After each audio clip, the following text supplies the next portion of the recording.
No. Like, I was Welcome back, everyone. mortified. Oh, hey. Uh, welcome back to Star Wars Nerd Playbook. Before we begin, a couple announcements. Do not forget that we are still running to the end of the month. The Gamers Outreach, the logo takes you to the link right beneath the screen.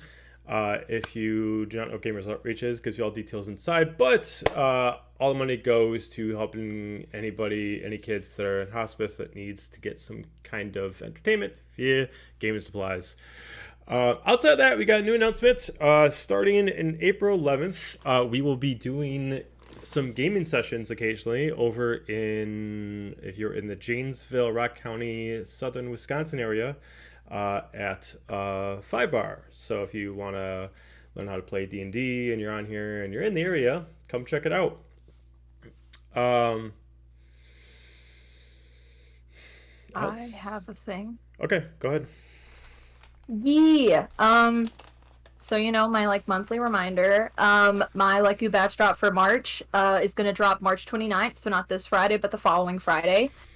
So if you're interested in getting a pair of Leku and cosplaying a Twi'lek, C2E2's coming up. Just saying. I want to see you there.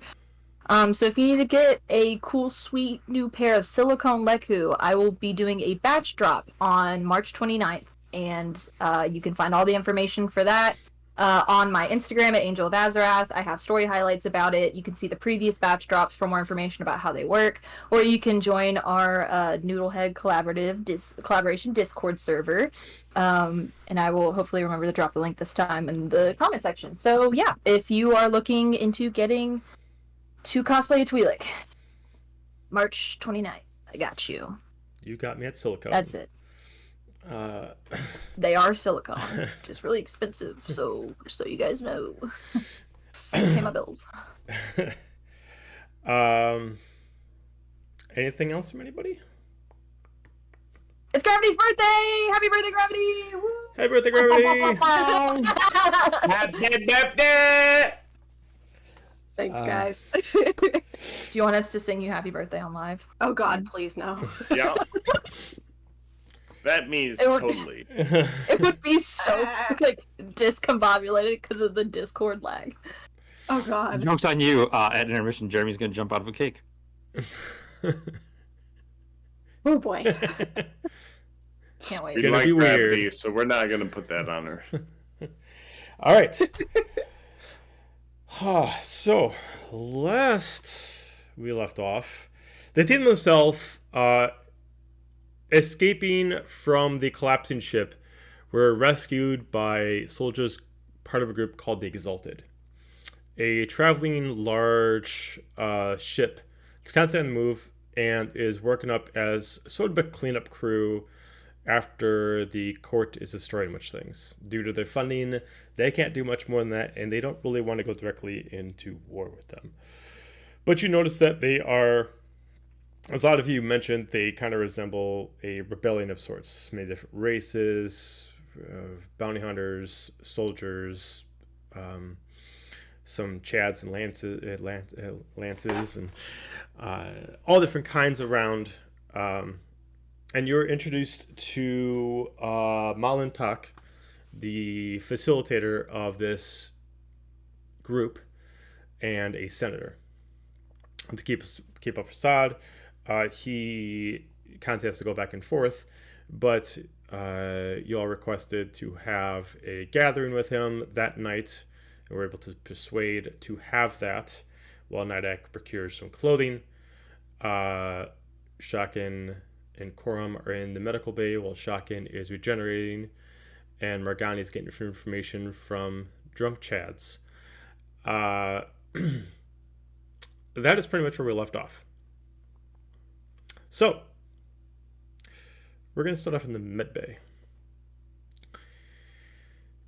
With the time coming down to space, it's relatively night-ish as far as time.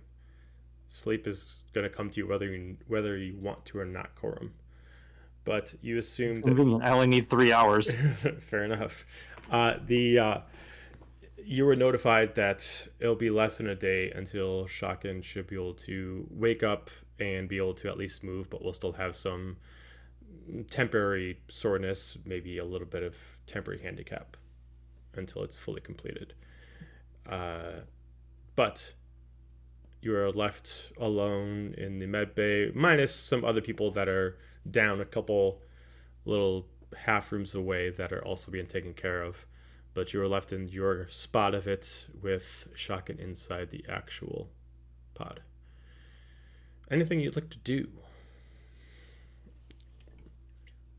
No, I think he's just held up. Like he's just sitting in that chair sleeping or doing whatever, uncomfortably, but he's used to sleeping in chairs. He's in the cockpit usually.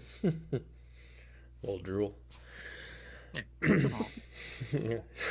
Okay. It's right in the beard. It's like, Okay. Nadak, you have procured some clothing. You also had Alice drop off much clothing for the children as they ran around like mad children all over the place, naked and butts wild. But you're able to take care of that, but you also procured clothing for the group. FY, since the conversation to convince the center to stay was for the same evening, you're relatively about 2 hours away from the planned get-together. Player to DM, that means that Shotgun will still be in the tank, I assume, since he's going to be half a day. So theoretically, it's going to be you and Marge. Because I'm assuming Corum's not going to leave. I don't know if he wants us to handle that on our own. I'm the big room. We're going to see, because after Nadak gets the children situated as best as they can, he's going to get to the cockpit and send out a message to both Corum and Margani. If you can hear me, meet me back at the ship. We have to talk. what's this about?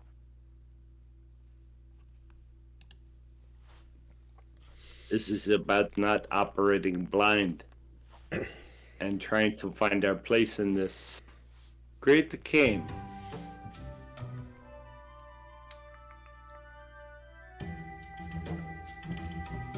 All right, I'll be there.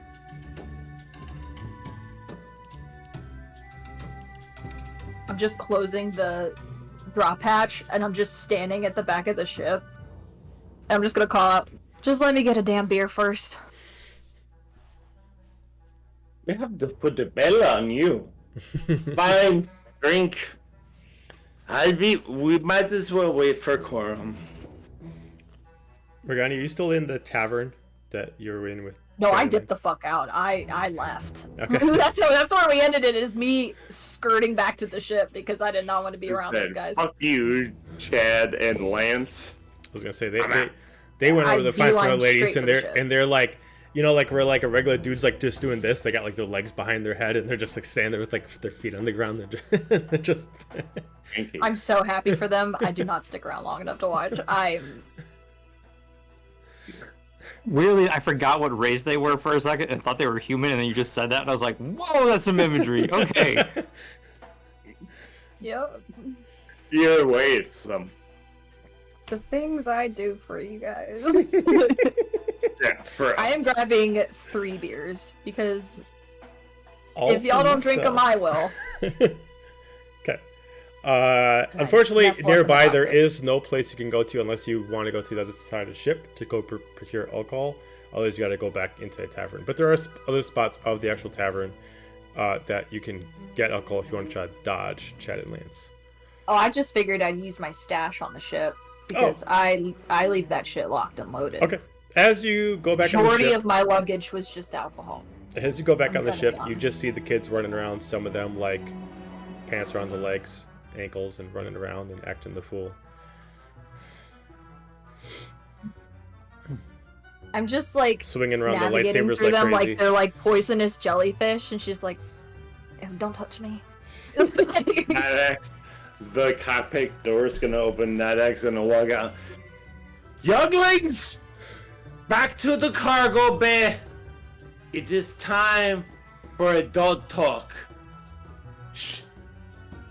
We'll bring you food in a little bit, but until then, inside. A few of them walk off. Some of them kind of looking pretty pissed. They start walking off. I come walking in now. Okay.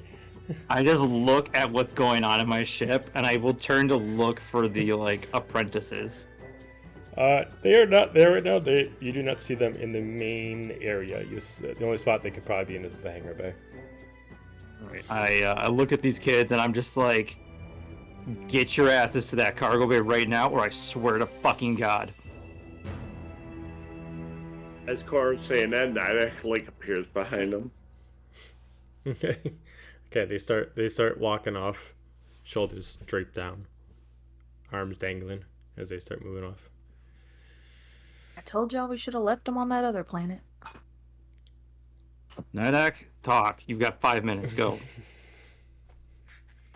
Follow. And he's gonna move them to the other cargo bay that we don't have the children. As we're walking.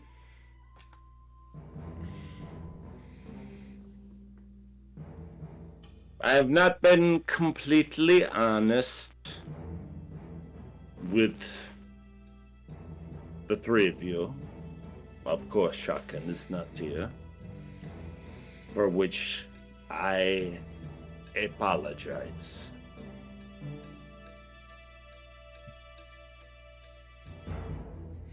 I told you I don't remember anything beyond being buried alive with my friends and watching them die one by one. That isn't entirely true. He's gonna keep walking, like speed up towards the hangar bay.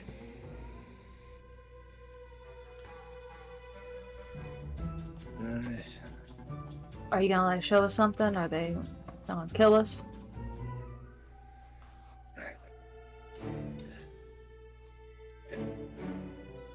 Once upon a time, I was on the path to be a Jedi. My master was not only an expert, and this is something that our young dear, and he'll have like a almost like far away look in his eye. Our dear young knight Shakin might not know it, but a Jedi's training isn't necessarily just in combat. Sometimes it is in the battle of diplomacy, and my master was master at that. And now we find ourselves in a situation that may warrant to bring those tools of the battlefield to bear. But as any battle, I would not ask those to charge into it without knowledge and without permission. And he's gonna stop before the doors to the hangar bay and look at both of them.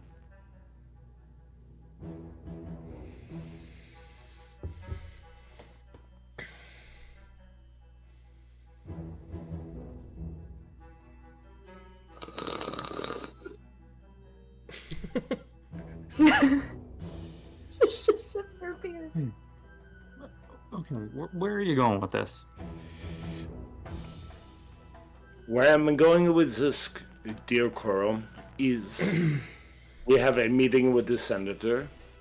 We have been operating blind since we all met, going from one situation to another dire situation to another battle, and I, for one, wish to know what is going on.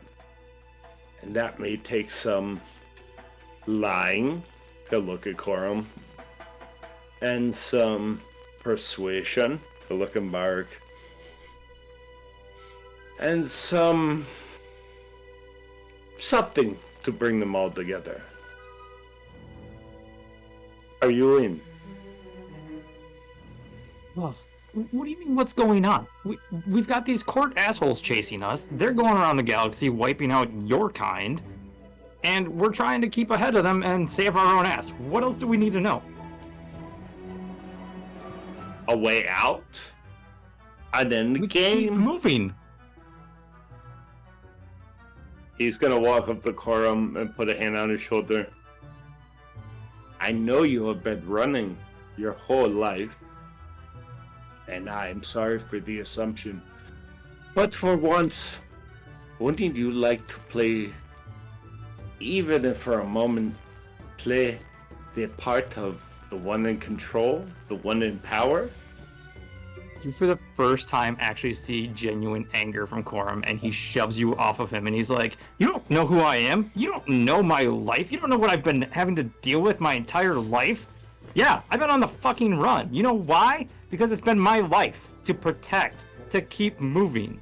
I don't need to know what's going on in the galaxy. All I need to know is the next place I'm going, the next job I have. And guess what? That's gotten me here so far. And what the shocking? What? Then we keep her moving, because she seems to be willing to fight this menace, and look what happened to her. Do you think she'll stop? I don't know, but all I can do is try to keep her moving. Or will you stop protecting her? Look. No matter the waves, no matter how hard we try, sooner or later, we have to stand our ground on something. So the big bad want to get revenge is now a hero, is what you're telling me. What I'm telling you is, I was trained to find out as much information about my target, or at least the environment that my target might be in. And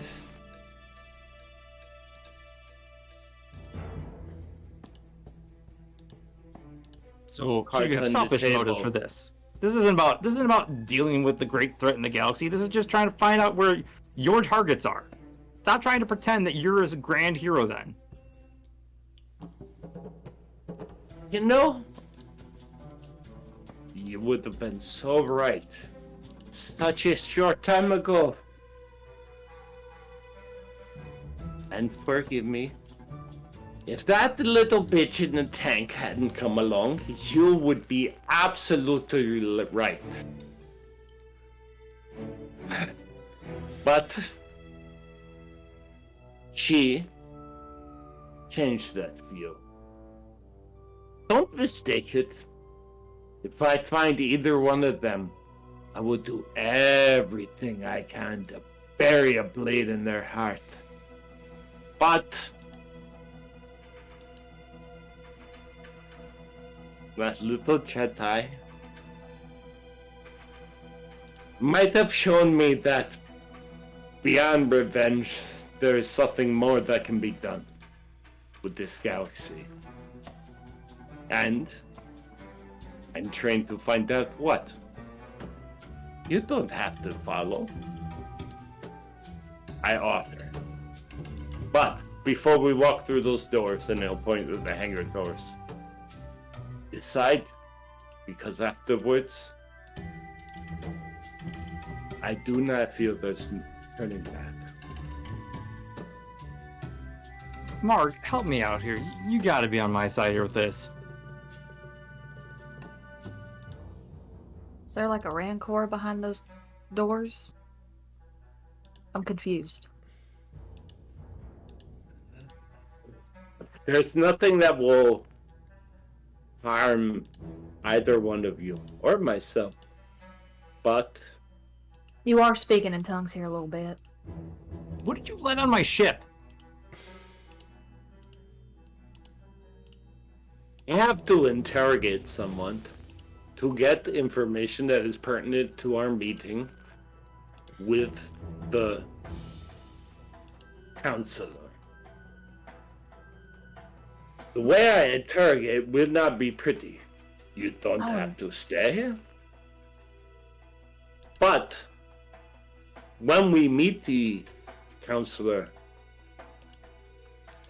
I would play to our strengths, and all four of us, including the one in the tank, has strengths.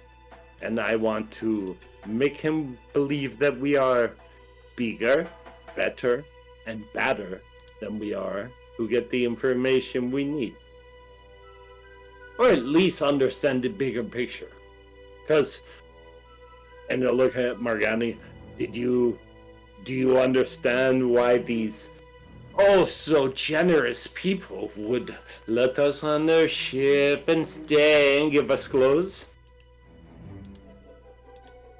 No, they're fucking lying. Look, you said dinner. As long as there's booze and I can wear something nice, I'll go. He'll point at Margani and look at Corum. Hold on, did you kidnap somebody? I might have procured somebody against their will. Some would call them kidnapping. Yes, perhaps. Oh! The captain of the ship that blew up before we got on the other ship with that fucking furry fuck. So the captain of the other vessel that was in the space that we were trying to get to. Has he just been here You this whole left. time? Where is he?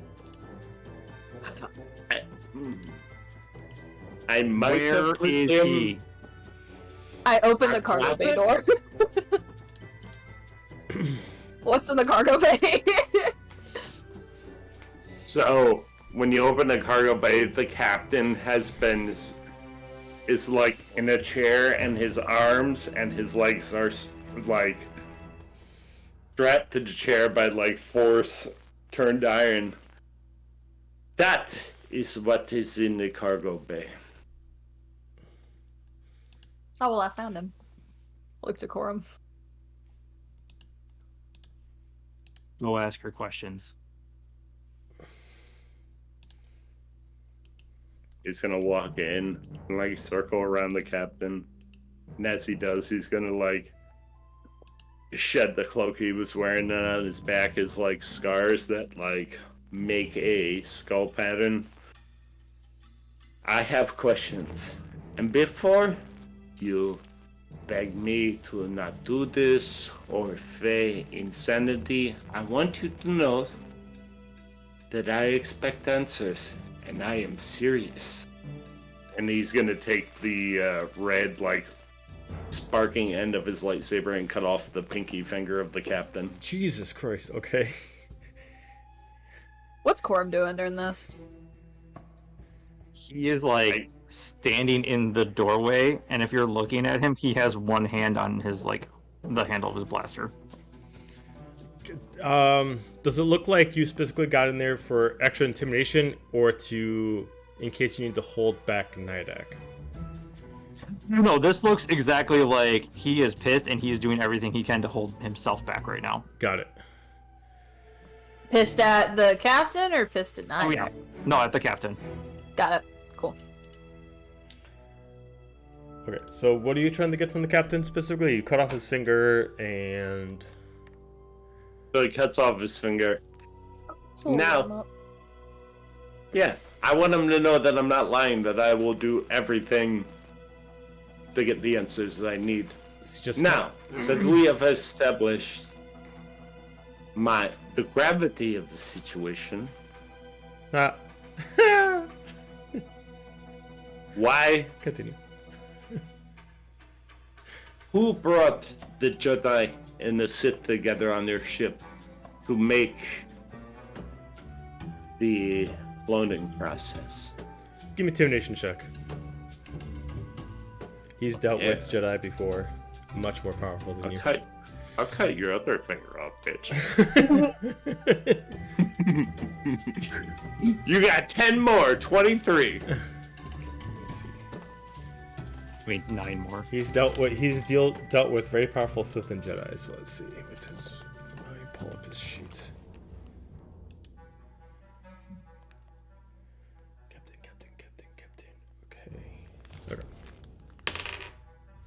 You said you got 23?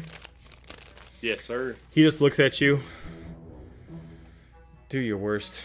You think I haven't seen a pathetic Padawan before? All you can do is use that lightsaber. Kill me.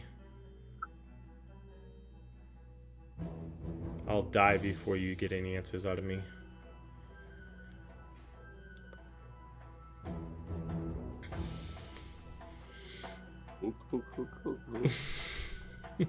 He's gonna keep circling around him.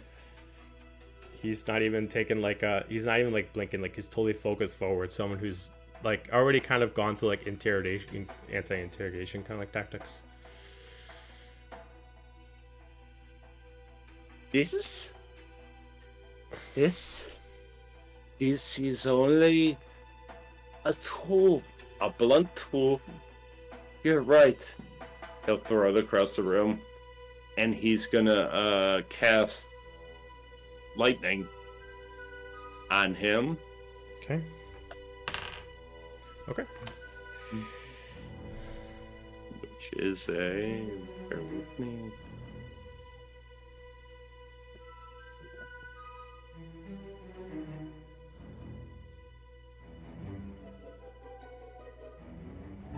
$16 16. to hit. That hits. He's restrained. He can't really fight against it. 16 hits. Inflict the dark side. Come to the dark side. We got cookies. He takes 6 points of lightning damage. Okay, 6 points. Okay. As you like shock him, as you meet like see like his for a second like his nervous system and his like bones as you shock him, you immediately pull back. As you see like the specific pinky that you cut off kind of like searing a little bit from the lightning.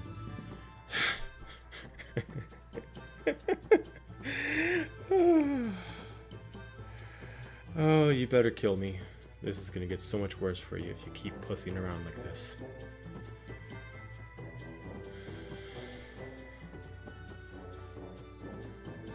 Let's stop in front of him and sit down.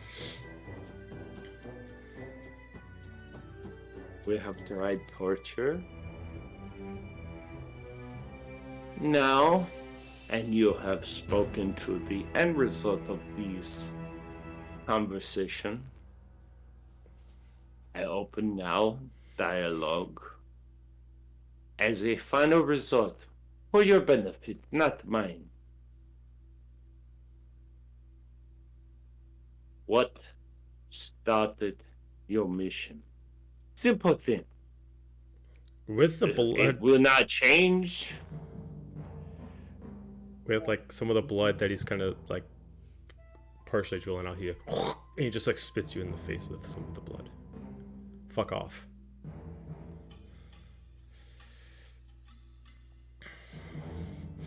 I'm gonna start approaching, and I pull a vibro dagger out of my belt. Immediately put it. You pull it. Ah! The Sith requires assistance from the pilot. This is Oh definitely. no, he doesn't require anything. And I'm gonna grab this dude, but he's a human, right? Yeah, he's a human. I grab his hair, I pull him, like his head back, and I look down at him. I go, "Who the fuck was that Wookiee?" He honestly looks at you extremely confused. But I then take the knife and I jab it into his leg. Who was the Wookiee on the other ship? Ooh, that's smart. All right. Wookiee. I'll be honest. You I have to be a toasting little it more slightly. specific. You're gonna The be... big ass angry one in the armor. Let's be honest. They're all big and angry. You're gonna have to get even more specific. I pull the knife out, I stab it in his other thigh and twist it. You want to be done being smart now and give me some goddamn answers? I suggest you talk to my friend. He is not as agreeable as myself. At least he can do some damage. You know what's really damaging? Have you ever been stabbed in the guts? Because that's a real painful way to die. Start talking. Is he just kind of like... Alright. Wookiee. Big. Angry. Armor.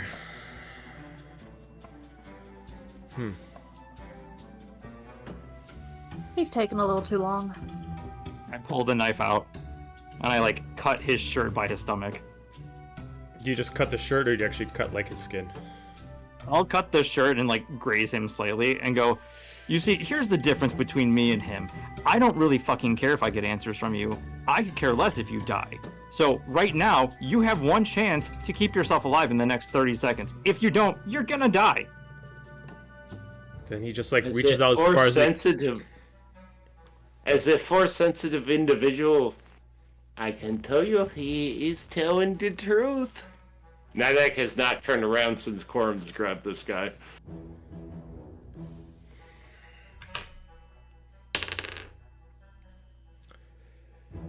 He looks at over Quorum's shoulders directly at Nidek. Look away, child. This might be a little gruesome for you. As he just looks back at Quorum. Do your worst. But get your friend out of here. Might be a little scared of a little bit of blood. Real close to his ear, and I just go, oh, this isn't gonna be anything nice and fast. And I think he's seen worse. And I just take the knife and I just slowly start stabbing it into his stomach. Okay. Roll me, because you have attacked him 3 times with the dagger. Roll me damage for a dagger 3 times. Let's see. I mean, you're hitting each time. Just roll damage. So 8, 9, and 7. So 8, 9, and 7. So 24. Okay. So as he's already bleeding out from the knee, from like the legs, and you kind of like jam him. And do you keep the blade in the stomach, or do you like pull it back? Oh yeah, out? I'm just going in slowly, and I just wait till it hits the like handle. As he starts like spitting out some blood, as he may just say, "Well, I'm going out quick." And as he just looks right at you, if I could. Oh, you're not done yet. Oh, he's dying. As he just like looks at you. Well, if only I could look at a pretty face before I passed. Sadly, none of you have one. Just kind of moves his back a little bit, and he just kind of turns his head. I twist the knife.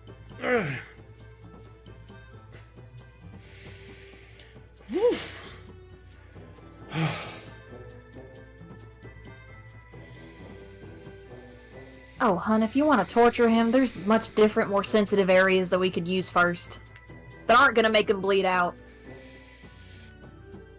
I pull the knife out, and I literally just like take my foot and kick the chair over so he ends up on his back. Okay. Kick the chair as he's on his back. Is he just And I was like, "You've got exactly what you deserve, you piece of shit." name calling.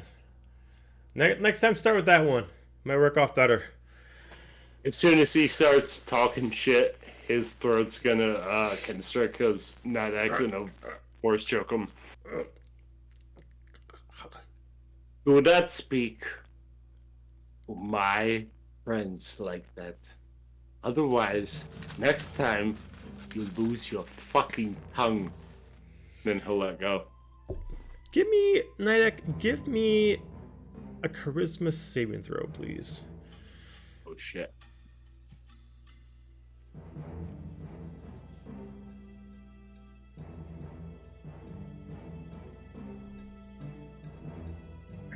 Okay. 18.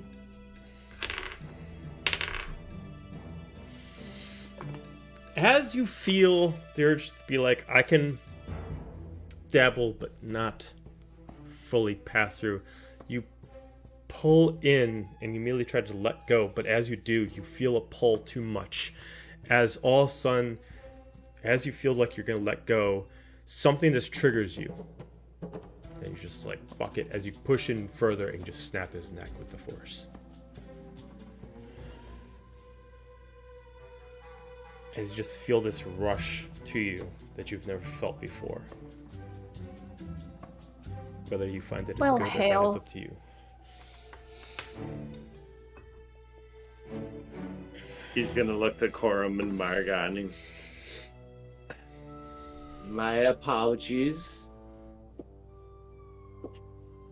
Not as fruitful as I had hoped. But I take my knife and I just like wipe it off on his pant leg, and I'm like, the prick got what he deserved. And I turn and start walking out of the hangar. I do appreciate your enthusiasm. Yeah, your Jedi training did real good for you. Agreed. You're absolutely correct. As I pass Mark, I'm like, I guess he doesn't get sarcasm. Maybe they should teach that at the temple. At this point, Shotgun, very, very much early, you almost kind of like overwhelm the machines, and you wake up from like almost like a nightmare as immediately droids come up and start checking on you, and you just kind of like, they can't do anything, like you've already kind of healed enough, so they're like, quick, pull her out. I don't know what the hell's going on, but we need to get her out of there. As like immediately like the tube starts dropping and the water starts coming out, as you wake up, as you just feel like a straight disturbance that would wake someone from a dead sleep, as you're just there, just soaking wet, still have your clothes on the ground with only strange droids in front of you. Your arm in straight pain, but you can at least move. Where am I? Take it easy, as you just see like this like droid with like almost like clawed hands, like not a very friendly protocol droid, just like looking at you, and just like, just take it easy. You're on the Exalted. Your friends are somewhere on the ship. Just take it easy. We were taking care of you. You should have been in there for considerably longer, but for some reason you, it's not very common for someone to wake up on their own. Just relax here. And immediately one of them kind of like tries to move you to kind of put you on a chair.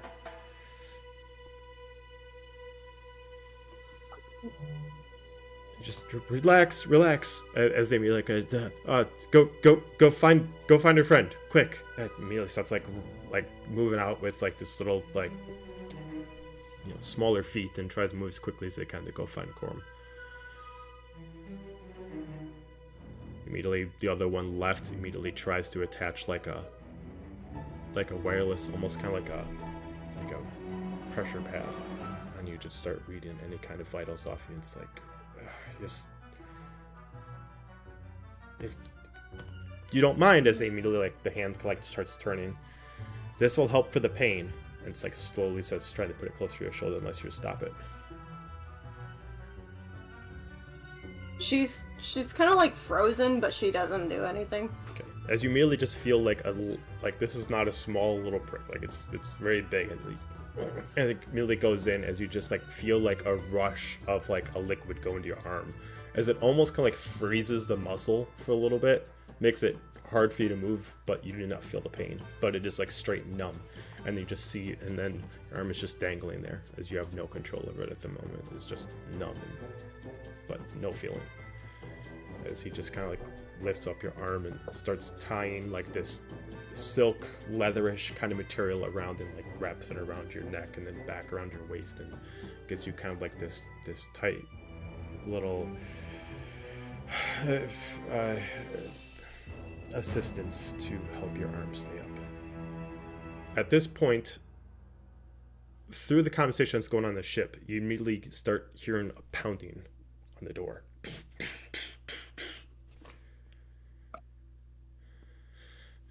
I'll head down and see what it is. Okay, immediately you see one of the medical droids. Perfect, you're here. I was looking all over for you. Your friend, the jet. She's awake. I just like take off. I push him out of the way and just run. Oh. Poor droid.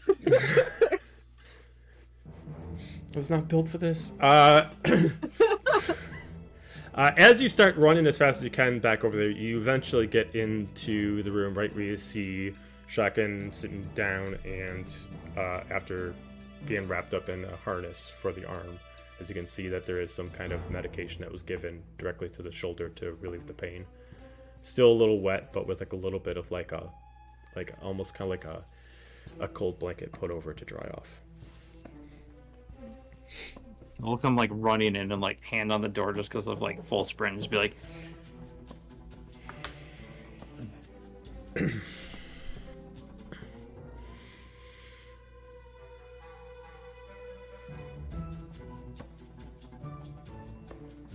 "Hey kid, you okay?"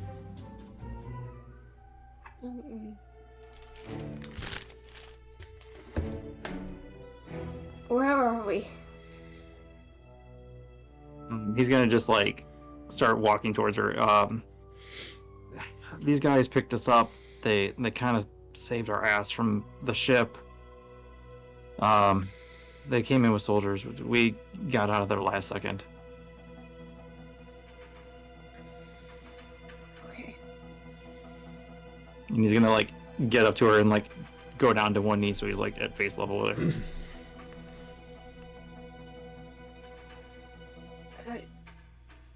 Is everyone else okay?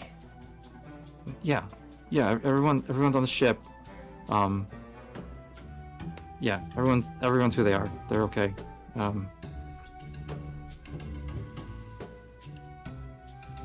Don't fucking do that again. And he's gonna just like hug him or hug her.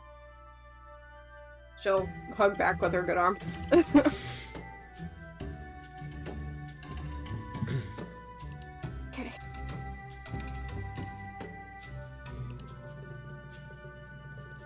Listen, this galaxy's not a friendly place, and we don't need heroes. I don't need you to try to be a hero. All right, you just need to watch out for yourself. You need to make sure you're okay. I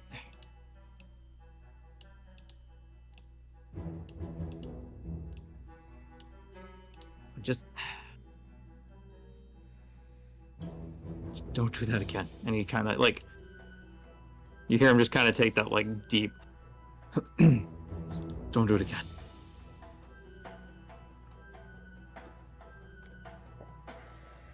She's just kind of quiet for a while because she doesn't really know what to say.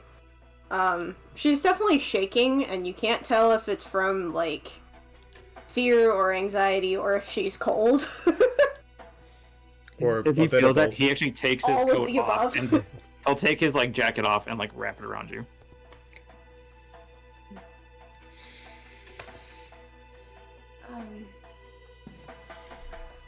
How long have I been out? About a day or two at most. They had you in the back of the tank trying to get you better.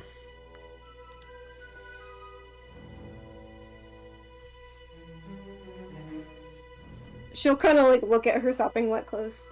Can I get something not wet?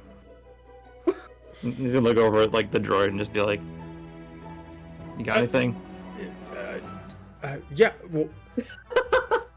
And immediately just puts it in and starts walking out and starts heading out. Doesn't even say anything, but just assume walk in to go get some other clothing.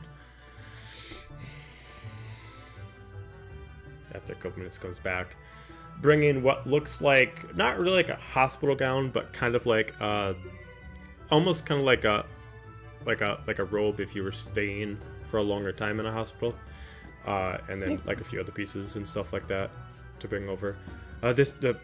Hopefully this works, and just kind of with the stiff arms just kind of like lays them down on a table, drops them there,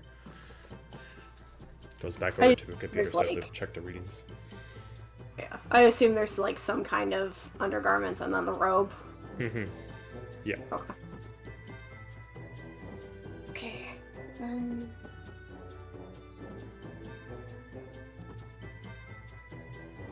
Do you need help? I'll give it a try on my own. Hang on. And I'm gonna. Is there any other droids besides Claudia McGee in there? Not right now. No, I mean there seems to be one that's specifically dealing with a very specific patient down the way, but they specifically look like a droid that's not meant for like they don't have hands. They got more or less different needles and different kind of things that are attached to arms. So they wouldn't be able to help.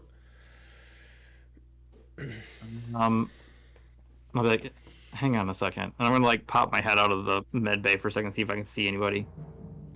You do see consistent people passing. As far as a droid, you randomly always get like a protocol droid that passes by. I'm looking for like anybody like female or anything. Oh yeah, I mean you get random, every other person's a female on here, so you randomly get a I mean if Mark came back, I mean it's up to Mark. I have a comms, but I'm just watching Nidak take care of this dead body at this point, bro. There is like many females that come. Some of them look like they're wearing a kind of like a uniform that match for like communications for the ship. Some of them look like just random soldiers. There's all different kinds all over the place. I'm gonna look for maybe like an older woman, maybe. Okay.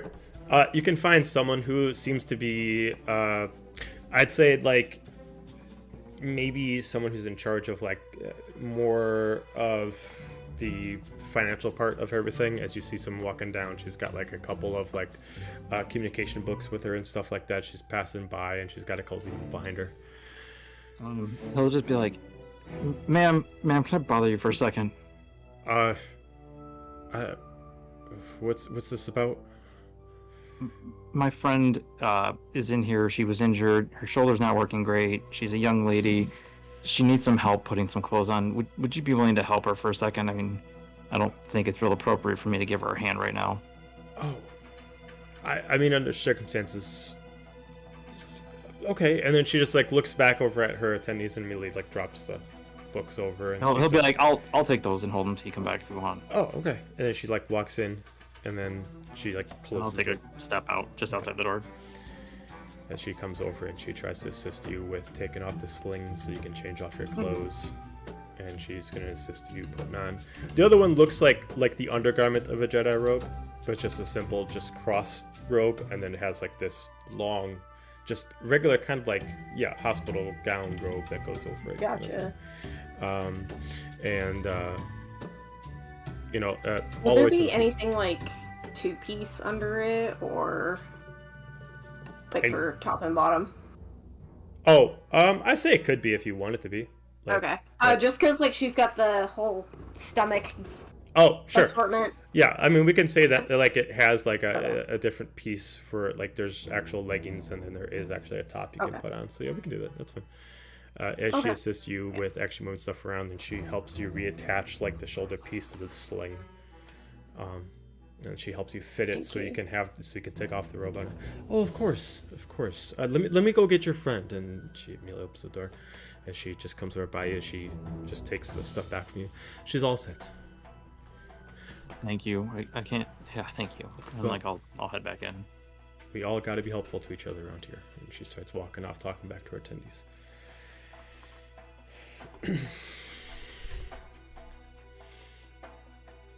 Sorry, I gotta turn my music down. It's like way too loud. Oh. Yeah. There we go. That's better. It's a little too emotional over here.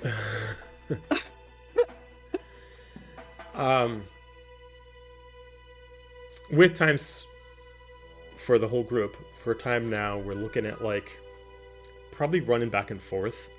We're now looking about an hour before you're supposed to have your eventual meeting with the senator. Can I talk to Nidak as Corum ran out of the ship? Yeah. So I've been pretty much just like leaning against the walls, drinking my beer, and then I finished it, and then I cracked open a second one, and I'm drinking that. What's Corum doing now that he has killed Mr. Captain Man?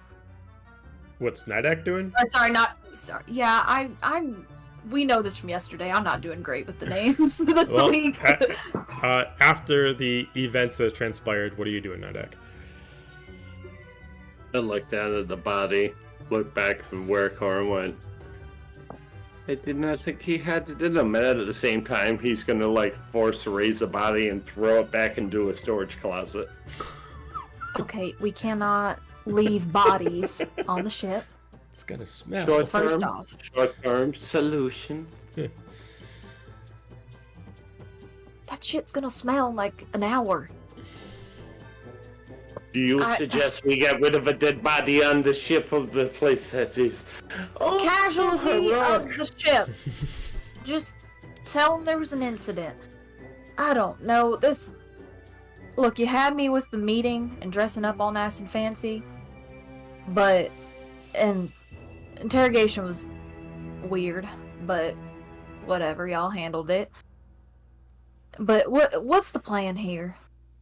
Are we getting the hell out of here? You're not signing us up for some intergalactic war. I just want to know the bigger picture. And we haven't had any since we were chased by the court, which most of us didn't even know it fucking existed. And then we were on another ship that was from hundreds of years ago. And then all of a sudden we're rescued by an appoint to the surrounding. These individuals, we have regardless, literally on many occasions, hit hyperdrive and said, let's see what happens. I'm tired of that. Aren't you?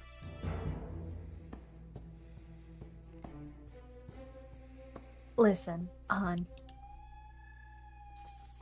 I'm all about gathering information, keeping tabs on people, figuring out what the hell's going on in the world so I can stay the fuck out of it.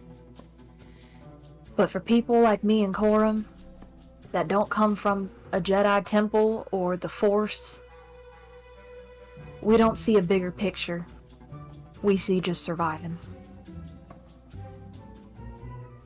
So I understand where you're coming from, but I understand where he's coming from too.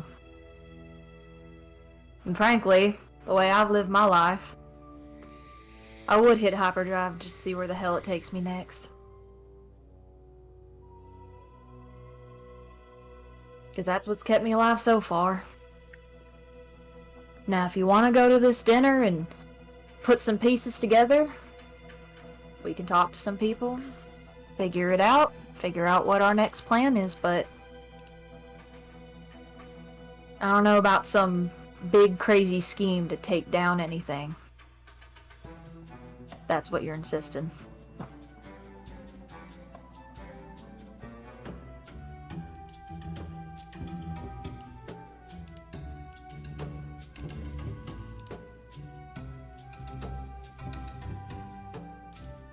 I hadn't thought of that war, Margani. And I hope I get this chance to say to Corum, apologize. It's been a long time since I didn't think about the bigger picture. It's a fair and valid point. And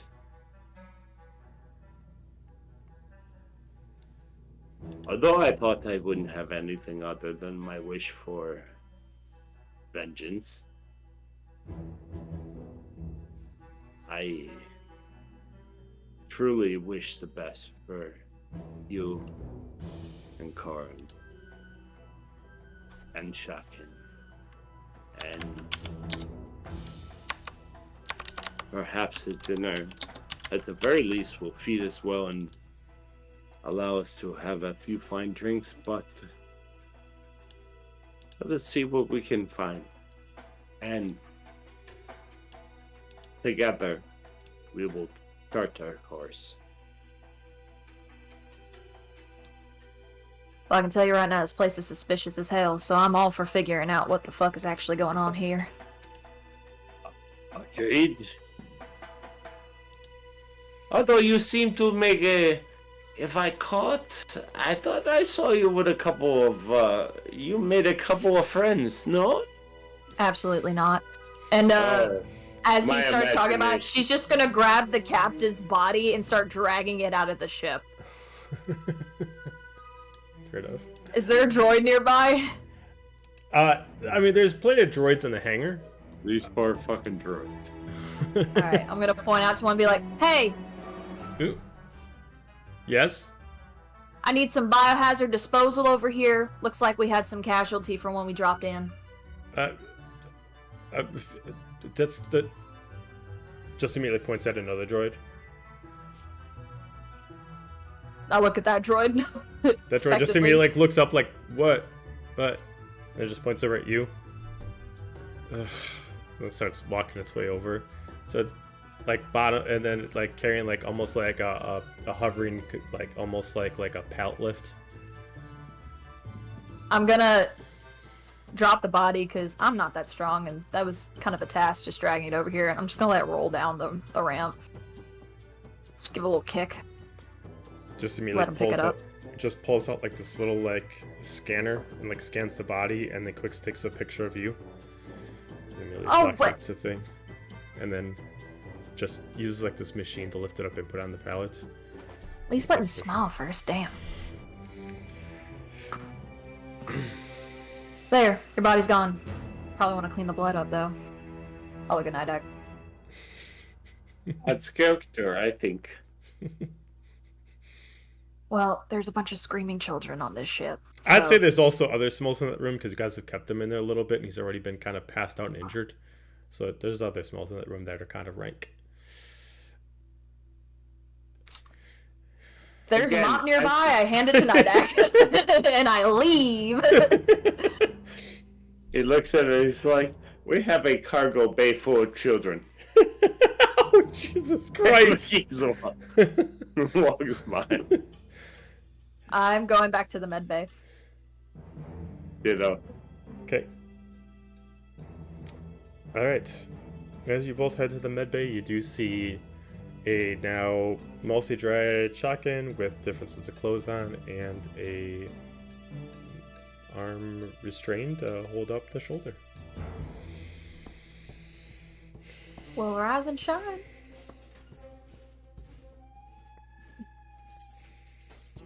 Oh, glad to see that you're alright. Glad to see you are too. You kind of puked and passed out. Hope you had a good rest. You feeling better? Oh, sir, you have claws. I'm sorry, cat. He has decided he wants lap time. And an Amber cameo! I'm sorry, what did you just ask me? Fuck, I don't even remember. There was so much just happened. They was just mentioning that you puked as you passed out. Oh yeah, I said Yeah. kind of vomited then passed out. But you look like you were resting. Are you feeling better?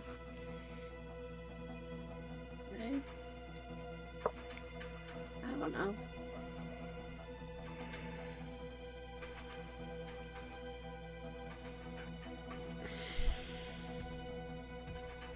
Well, as long as you don't feel like I- puking again.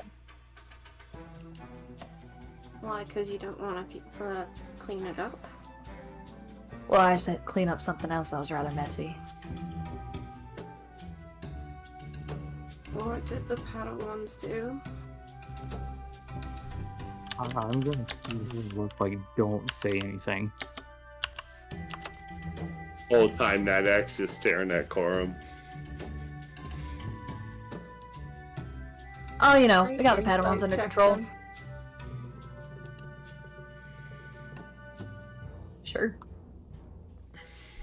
Fight me. I would like to insight check the boys. Damn, never mind. Okay, go ahead and give me an insight check. Do I need to roll individually for both of them, or No, you just roll once, and then they just got to compete if they want to make a deception check to hide whatever they're doing. Sir, you were on my good hand. My strong hand. I He's love just helping this you cat, channel your character. but, apparently, y'all are fucked. That is a 23. 18. I got a nat 20 for a 22. And that's when I likely would get it. So you can't see through Nidak, but you can see through Corum. So can I just like? Well, You Corum can tell didn't that you say can tell anything, you can but- tell that Corum is well. I mean, depending on what was said, you can either tell that Corum's hiding or something, or lying to you, depending on the situation. I would say at this point is just kind of I would say hiding something because of, like, he just shot her a glance.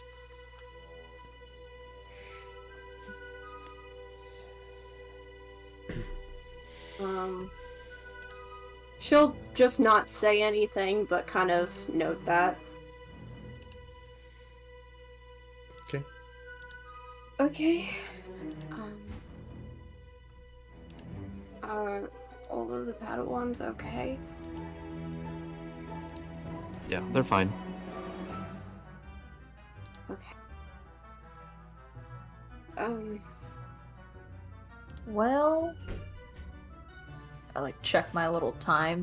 Just be like, so are you discharged? You coming back to the ship, or you hanging out here? I kind of like look around for the droids. I don't know. You look up for what? Like one of the droids to see like, Yeah, am I good or? am I, immediately like, one turns on to you discharged? that's like constantly checking your like your readings with your like little wireless patch on them. It's anomaly. God, I can't talk either. But by all intents and purposes, yeah, just I guess obviously take it easy. You should be all good. Day, maybe 2 at most. But yeah, I'd just say don't do anything strenuous and preferably stay on the ship. As Jamelia takes the patch off your arm to no longer do any kind of readings on you. I would just warn you that the drugs will leave your system in about half a day. So, if for some reason you're experiencing any pain, come on back and I will give you some more medication. Okay.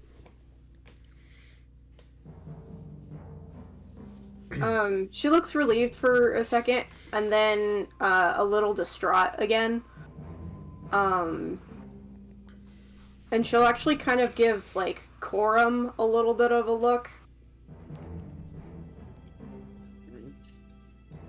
You alright, kid? It's gonna come out one way or another. I'm gonna need some stuff. She kind of like gestures to her stomach area. Hi, buddy. And then she's gonna look back at the robot. Can I actually, the droid. I actually need a few things before I leave. Okay. What is it that you need? Liquid diets and colostomy bags.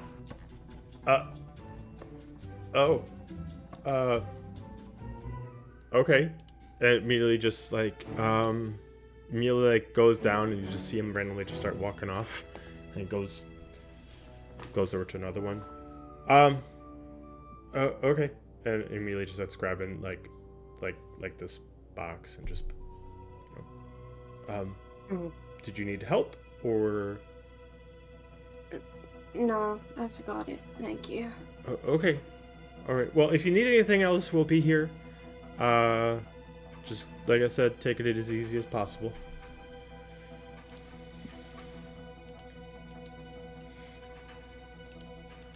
And then passes you the kind of like a metal kind of like almost kind of like crate that has some of that has the materials that you required.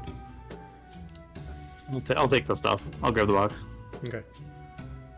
While they're doing that, I'm gonna lean over to Nidak and be like, "Did you clean the ship?"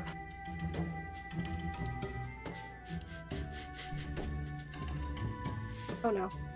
Oh no, he's robot. Oh no. Nidak, no! It's like, how dare you judge me if I clean the ship or not? It goes in the He's like, freezer. oops, got a blast. Whoopsies. Internet said no. Yield interwebs. Oh no. It really ate shit. Damn droids.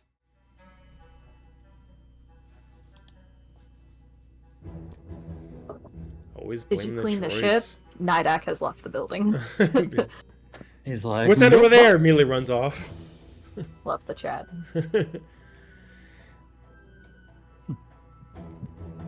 Oh, he typing. Boy. Hey. Hey! Hey. Weird. You just really don't want to clean that ship, huh? Bruh, everybody froze. Oh, okay. Did you hear what I said to you? Excellent. Because Marg leaned over to Nidak and said, "Did you clean the ship?" And then that's immediately when you froze and crashed and left. I cleaned it enough.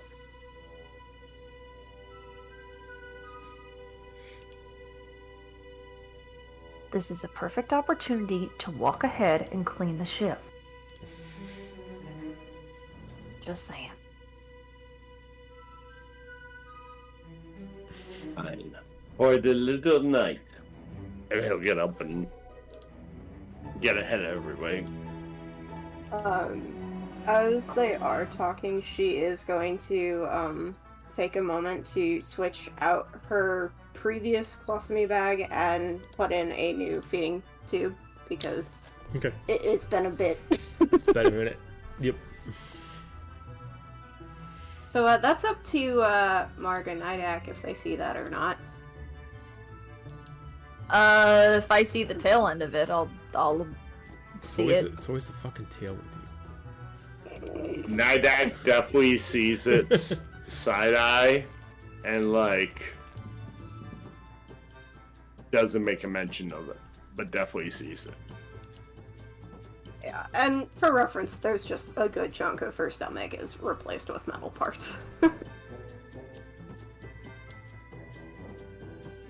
I don't say anything either, I just take note of it. Okay. It's not the most crazy thing that Marg's probably seen. That is fair. She's just kept it from y'all this entire time, so. Okay, I think I'm finally ready to go. Well, let's get you back to the ship. Get you to your room. I'll carry her sopping wet clothes. And kind of like throw her shoulder, like arm over my shoulder, and kind of like help her like to the ship. Okay. As Nidak running up first, you're making your way to the ship. You immediately get barred right in front. At first, you don't recognize the person, and then you eventually are able to notice that it's Dalkin that stops you, but he's wearing kind of a nice wardrobe instead of his Mandalorian armor. He looks immediately. Why aren't you ready?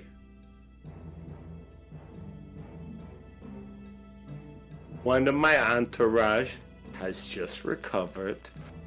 We will be with your senator presently. We appreciate his time and patience. Well, don't make him wait too long. It took me a lot of convincing just to get him to do this. So, he's already making his way over to the location. Sure. Just do what you gotta do to get your group ready. And immediately just passes over this little navigation device that gives you like a blueprint of the ship. It immediately shows exactly where to meet the senator. He just like looks at you. It's like, I'll be with him. Just tell him who you are. We'll be there with you soon.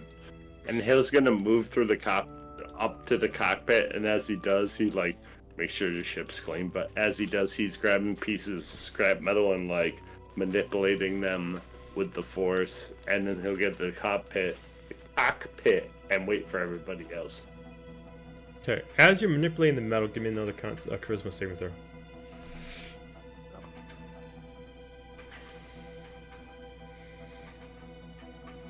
$23.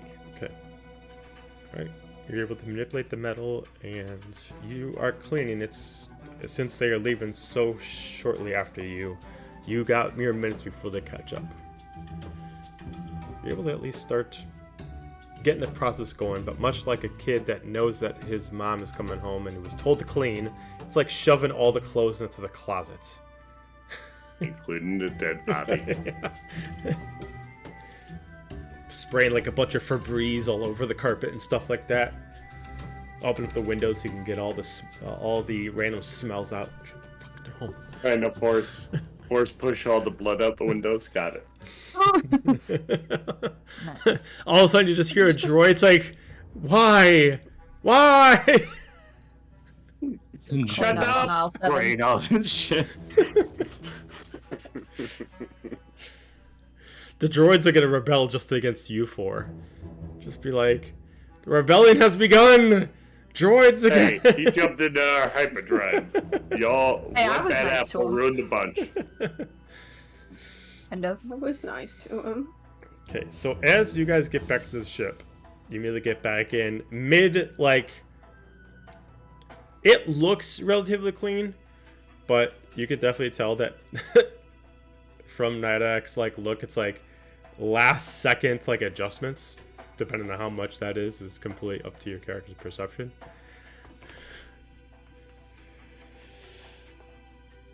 That's why you guys can't have nice things. About passive of Buddy. 17. All right.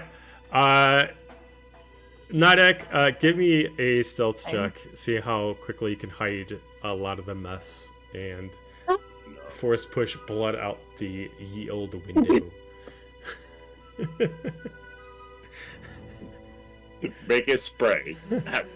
13. 13. So not off of only my do passive? you not do the greatest job where Corum can't see it, but like as he's going up there, he just sees like he just hears the droid off the other side.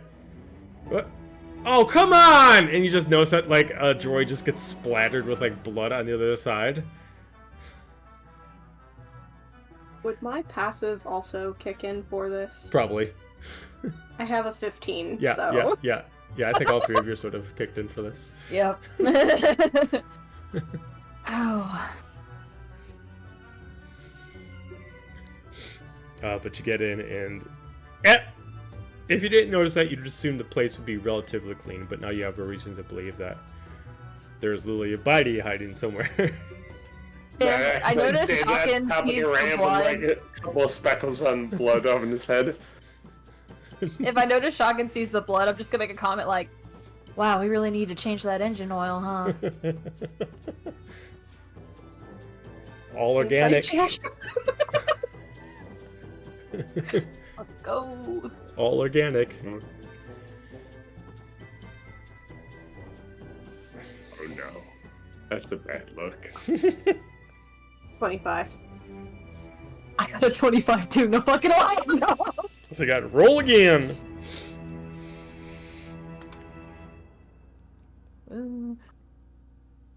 Buddy, I can't. Spooky 20. 17, you got me.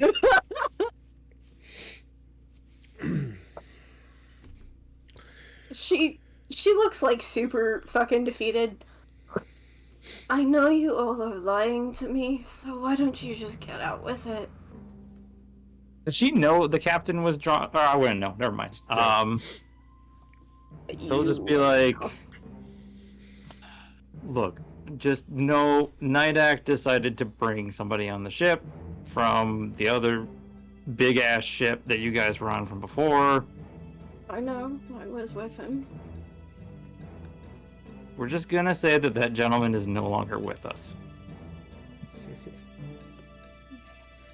Okay. The children are fine. Kids randomly start coming in and running around, open up doors as one gets emotionally scarred by seeing the dead body. Ah! The body's gone. It went down the The ramp. body's Yeah, in he's here. I in a took care of storage it. locker. He's in a storage locker. Or no, yeah, got rid of the we gave it body. a try. I did Mark's, my part. Mark's on a corkboard somewhere of like with her picture. But She's like on the watch as the list already. as the kids are like crazily running around, Nadak's gonna pull out the clean Jedi robe that he had to clean in his shotgun. Regardless, glad to have you back, little knight. She'll kind of take it from him. Thank you. I'm sure I missed a lot in the time that I was out. Shit, aren't we supposed to be at a party? We have a dinner. And I may have been selected to choose your outfits. They're waiting in your quarters. I hope I have done you all justice. Meet me in the cockpit when you are ready. Chrome just has like just a cod piece as a singular thing. Leather, baby. Just Just a bright blue cod piece. That's all. That's the only thing I got. It would be Assless camouflage. champ. You wouldn't see it. It has just- to be like bright orange. Just so it has the stands out. captain's cap. Wearing like helmet. a glass suit for him. A pair of Helmet and goggles banana that go hammock, somewhere that's it. else. I didn't know you could wear goggles there. And then he's got a banana hammock for each leg. Oh, Oh my! Don't give me these. I don't want this visual. Take it back. Is everybody going to this? It is Ray's choice. I will be going, certainly.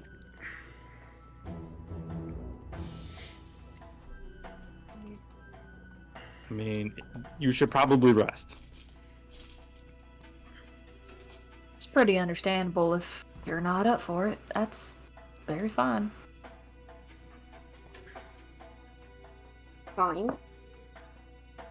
But you're all telling me exactly what happens in that meeting. That's fine. I didn't do anything, Okay, and I great. can go to change.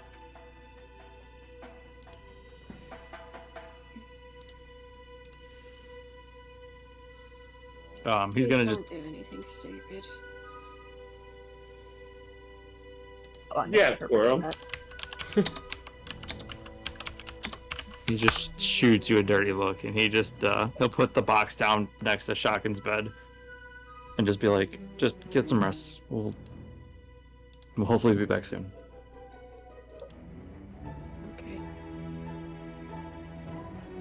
Okay. She'll kind of just sit down on her bed and get comfortable for the time being. Okay.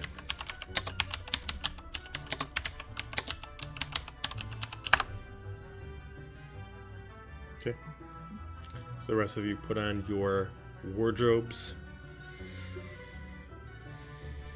Yeah. Cut piece and all. Put on my makeup. Strap some vibro blades to my thighs like a badass. Okay.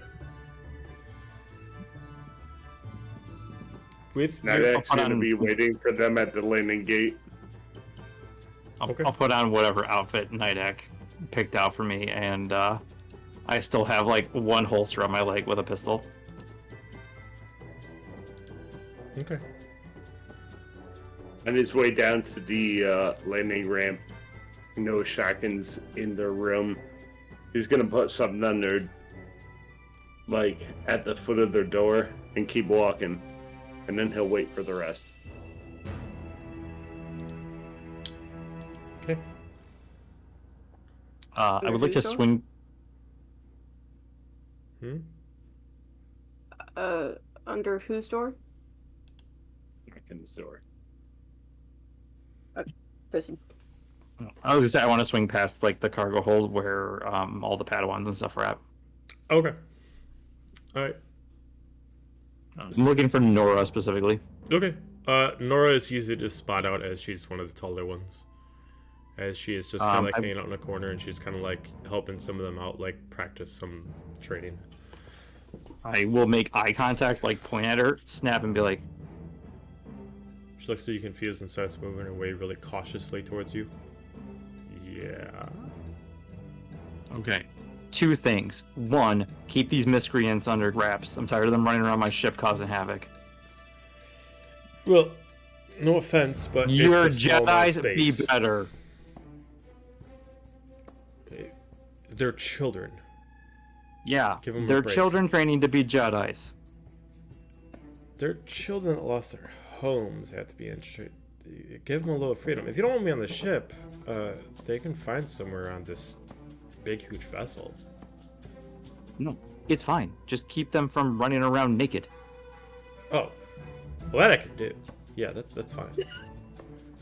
Just make sure the other older kids help you take care of them. Oh, yeah, I can do that. Yeah, that's fine. Yeah. Okay. Secondly, I need you to go in a little bit of time. Go check on Shock and make sure they're doing okay. Oh, yeah. Yeah, I can do that. All right. They're in their bunk. They're recovering. Don't let them disrupt that. They need rest. All right, and she made it just kind of like, children, everyone. Our fellow Jedi is recovering. We're gonna be quiet. We're gonna let her rest. They, with like that, they all kind of calm down and they kind of go more meditative poses from their regular training. Almost like that was like a way of getting them to understand. Thank you. We'll be back shortly. Do you guys need anything? No, but just a question. How long are we planning to stay here? We need another day or two before the ship's ready. As soon as it's ready, we will get out of here and hopefully find a temple for you all to go back to. All right. Fair enough. All right, yeah, I got it. Go have your night. As she starts getting them to, make sure they stay quiet and stuff like that. And he catches himself for a second because he realizes he's being kind of a dick lately, and he stops and puts a hand on her shoulder and he's like, "You're doing a good job. Thank you." Thank you. I appreciate it. As she just pats her hand, and then goes back. And he'll turn and head for the landing, the ramp. Mm-hmm. Okay. As you guys are given the navigational pad to find your way there, Morgana, you actually recognize where this is actually that you're meeting the senator, and Falcon.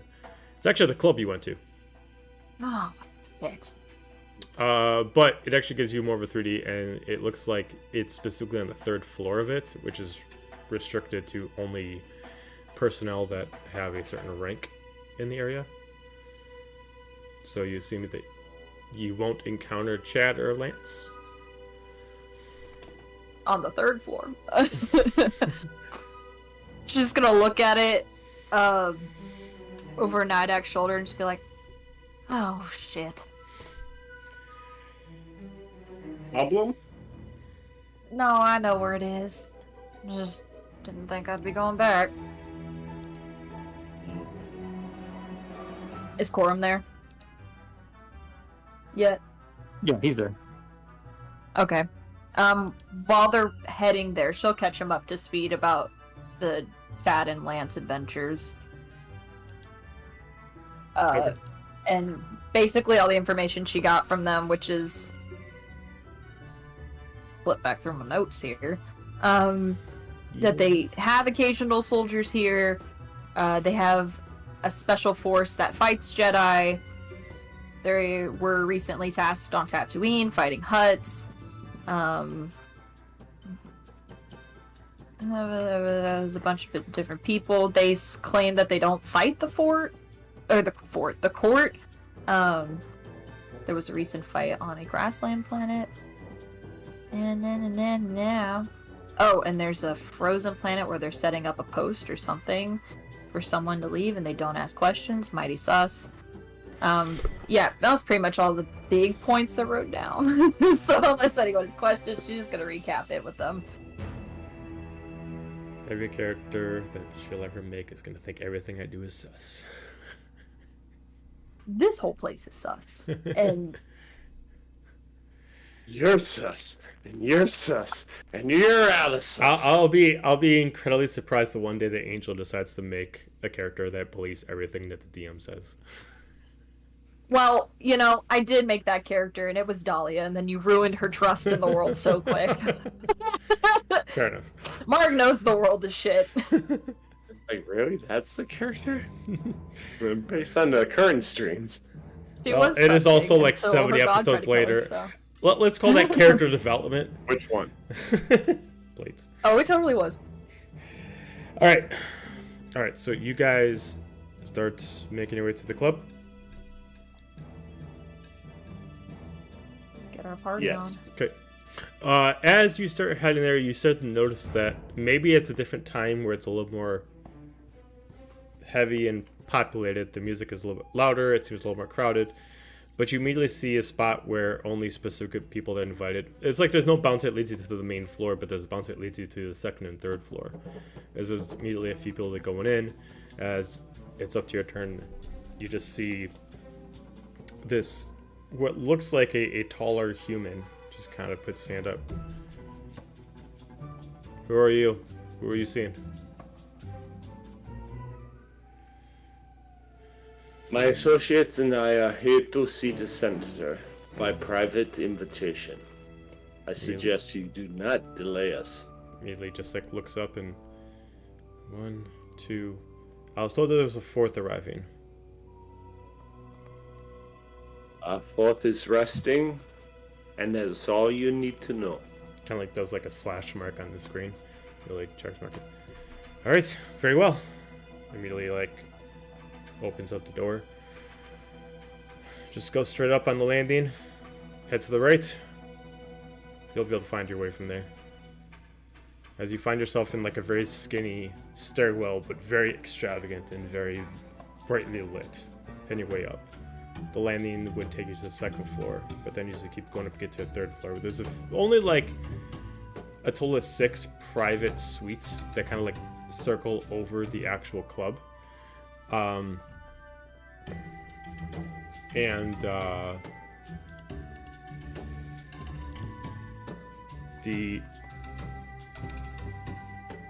You start to notice I was that like, the club music. you start to notice as you get closer, you're able to figure out which one the senator's in. As some of them are, most of them are privatized, even though they are like balconies, much like an opera house. They have like a little bit of a backroom that they can have a little more secluded. And you start to know that their senator is not too shy with, let's say, paying for lady favors. As you see the occasional female come out, another one comes in, as immediately are stopped. 1 second. As you just hear like some clothes jingling as a couple ladies walk out. As the person who stops you is actually Dalkin. As you see him, he's wearing a nice long coat. A tight-fitted like cross robe underneath is like a shirt. And then what looks like loose fitted but like suit pants underneath with tall boots. He looks at you. Alright. As he opens up and he lets the ladies come out and... Senator, you all set in there? As he's like afraid to look in. Yeah. Come in. We're all good. Alright. He leads you in as you immediately see like several really nice chairs. There's no couches, just several chairs there to set up for everybody to sit out at. I Before wave you to the leave- girls as they walk out. I was gonna say, before we lead in, Nidak's gonna turn to Margani and Corum and be like, time to put on a play. And affix to each of their outfits a small little raven skull, and affix one to himself, and then we'll walk in. Okay. Put it right next to my titty. Eyes down here. Hand it to Margani. For role Where playing she purposes, is it the right titty or the left titty? Yeah. Center titty.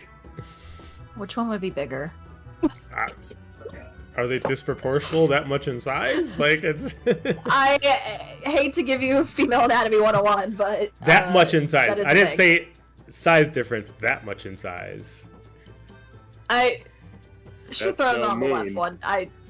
She knows which one's bigger than I'm sure. It's on his weak one. Which titty of Corum's is bigger? Right. He's right-handed, so he works out one of the pecs bigger. Corum just put it right on his cod piece. right where the money shot is. Gravity just comes back shaking their head.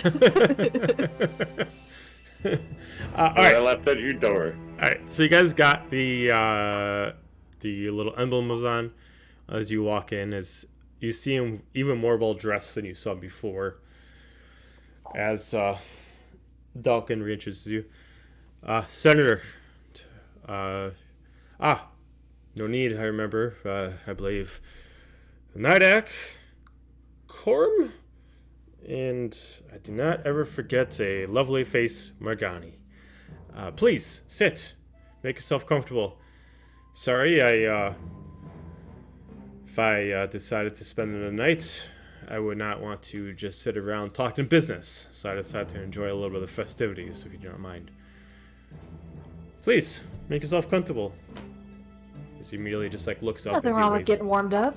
He waves at somebody as brings over glasses of very expensive champagne for everyone to drink, whether or not you want it. Passes over large flutes to each one of you.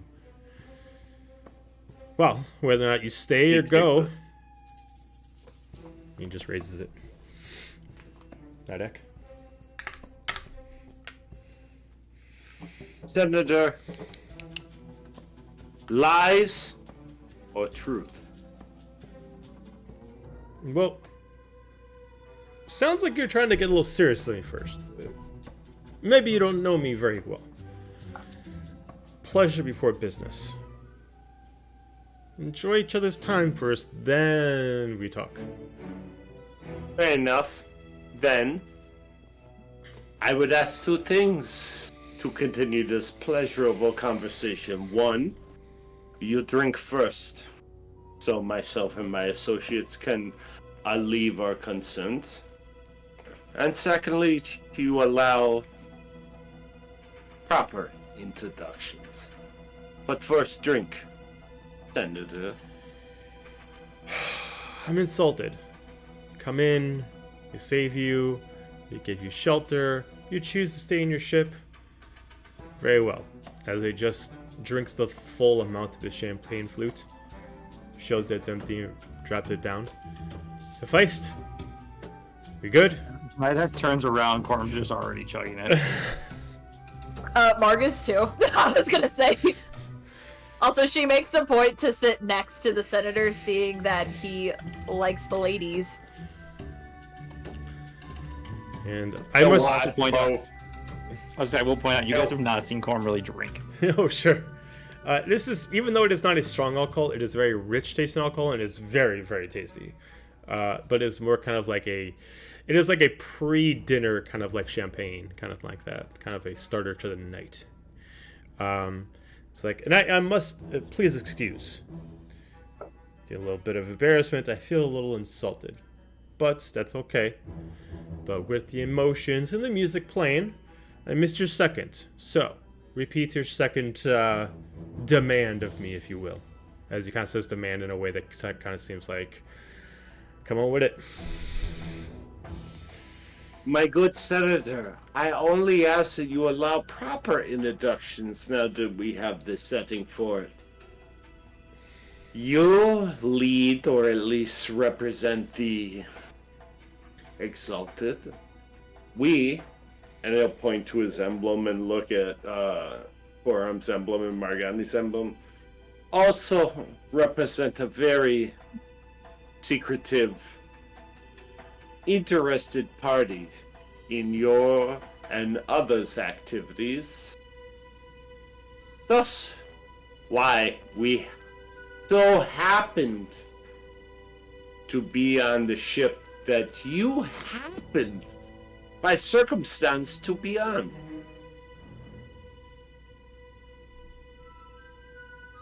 He just kind of looks at you and he just kind of like shakes his head. I apologize. Once again, I did not hear what you said. I believe what you were saying was business, not pleasure. I think I made it clear that we will not bring up business before we enjoy each other's company first. You seem to be very serious about this, so I have chosen to ignore what you said. Please remember that I am giving you time, not the other way around. So, please honor me and do me the favor of relaxing, enjoying yourself. And like at this moment, immediately a procession immediately comes over, puts a table down between you, and immediately just brings out like a buffet worth of like exquisite foods. Eat, drink, relax. Then, and only then, will we talk business. Until then, if you want to talk about yourselves, I'll talk about myself, but let's keep it casual, let's keep it fun. We are friends here. And I'd like to treat everyone in the crew as my family. And I prefer that I will be able to treat you as such. Forgive him, Senator. He's, used to strictly business, not pleasure. Maybe more me and Corum, potentially. I think we're just curious of learning more about you. Well, as he immediately... Doesn't have to be business, of course. Immediately... couple of waiters kind of come out and start making you guys some plates. As you can see, mostly what it looks like is like some kind of like eel kind of food and different kind of fish and different kind of seafoods and stuff like that. Start making plates for you, not even allowing you to pick, and start setting them up in front of you as he starts taking like a little appetizer fork and going through it. Well, I do understand if much of you will not know about me. A lot of my life is tries to be as secret as possible. I'll give you the very fast version. Sure, as you would have expected, I am from nobility, many generations through. My family is quite wealthy. That's how I can at least afford this ship and afford to at least facilitate the many comings and goings with it. I myself am one of the many senators, but specifically I represent Hoth itself. I'm native to Hoth, and therefore I find it quite comfortably in space, as space is almost as cold as the weather that is on the surface of the planet. I was not born there, but that is where many of my family have been raised. Outside of that, we have some homes on Naboo, we have some homes on Coruscant, and we have some properties along the Outer Rim, allowing me to find different places of rest depending on where this ship decides to dock. But as far as politics are concerned, I put more of a charade up to other senators than I do here. To you all, I will represent as, let's say, a freedom fighter and the money that backs such an operation. To them, to make sure that it looks up to the actual face, I must consistently endorse war.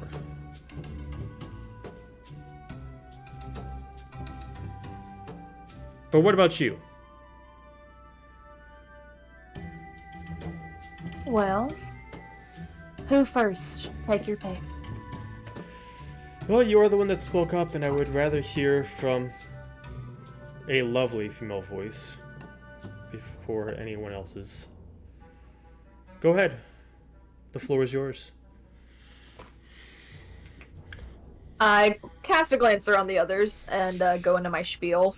Well,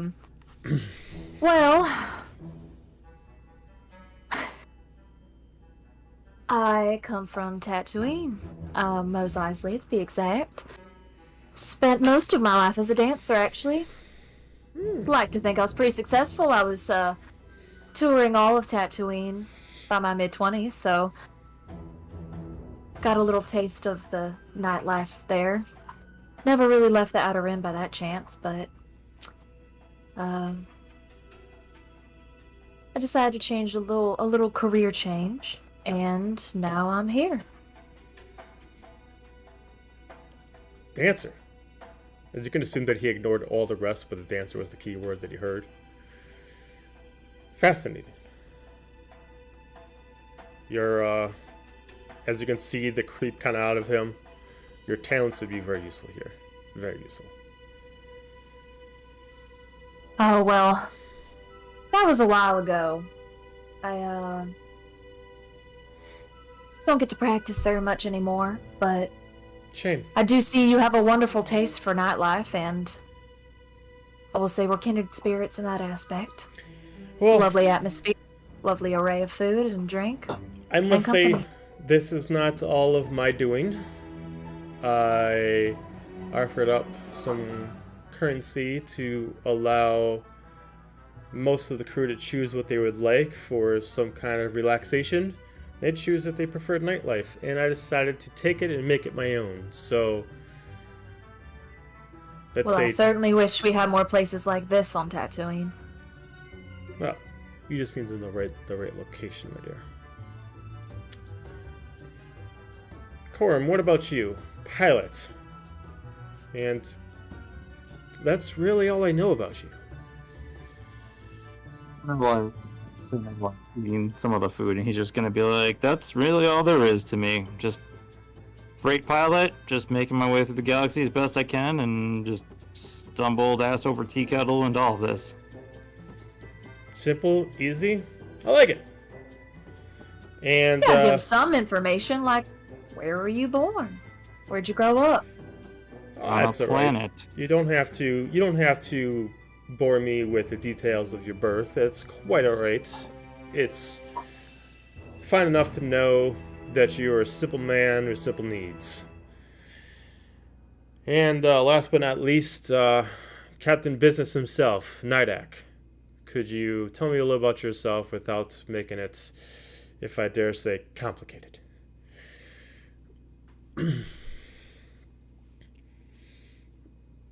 I once had a certain view of a galaxy, and now I have a different view. One that is more multifaceted and has shades of gray. Immediately, Dalkin, as even though tries to be a friend to you guys, he is going to be, always going to be on the center side. He looks down, and like, and might I add, he is a Jedi. Oh, a Jedi, fantastic! We'd love to have Jedi on our crew. How long have you been with the Order?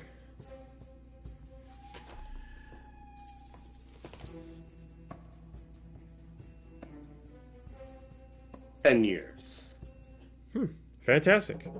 And have you gained the rank of knight at all?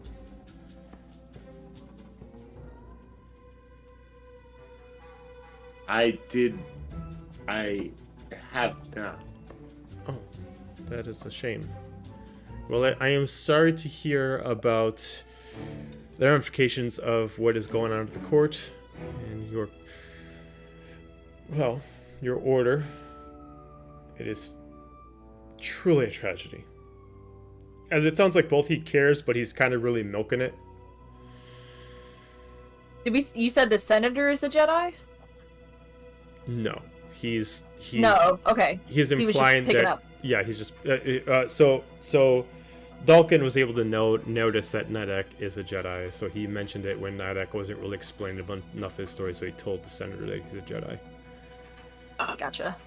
You assume, based off the context, though, or at least Nidak, you can tell that their way of saying Jedi does not necessarily imply that they don't know the difference between maybe if you are a dark side or a light side user. They just classify Sith and Jedi as just Jedi. So they're not implying whether or not you are dark side or light side. They're just like, oh, fantastic, a lightsaber wielder. Well, as you're all eating food and he's enjoying, and he's kind of spewing out random pieces of knowledge. He's talking about how long this has been going on. He's got the ship going as of 10 years ago. Was able to take it off an old Republic cruiser of a long time ago, refurbished it, and got many others in there. And Senator, the Jedi have just always been super fascinating to me, but as you can see, my friends here are very not forthcoming with information. What is going on with the Jedi in this court? Could you fill me in? As he just finishes his final bite and he kind of puts it down and sets the plate down calmly, so he just takes a napkin and gently covers his mouth. takes a last sip of his wine. As he puts it down and twists the glass a little bit, kind of stands up and just, well, I guess the pleasure is complete. Sorry if that's a harsh change. We can That is okay. continue. I made a deal, pleasure than business. We had our drink, we had our food, as immediately another procession comes out and pours an after-dinner drink for everyone. As these are like smaller glasses of more of a sipping kind of drink, as he's holding it very gently in his hands. Repeat the question to me again.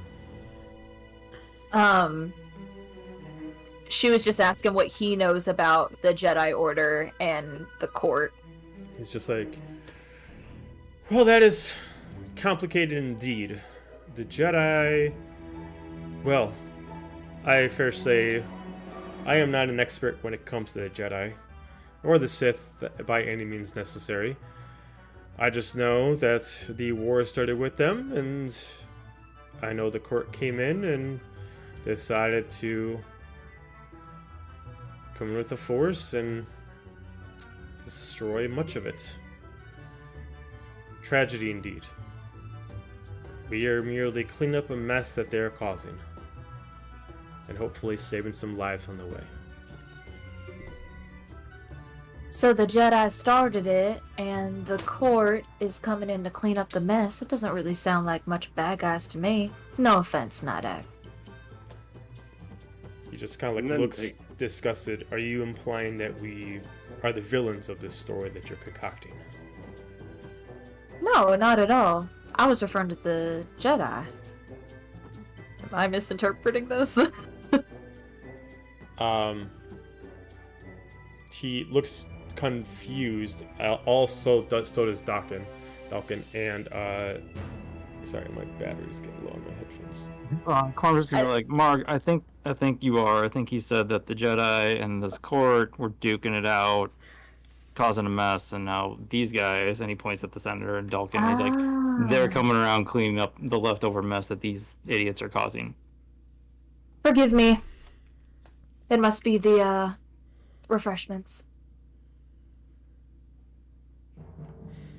May I ask, what is your varied group? Obviously, -1. What is your group, your goal, your intention, what are you trying to do? Not with us. I'm not talking about us. I'm just talking about where are you trying to go? What are you trying to do? What is your goal?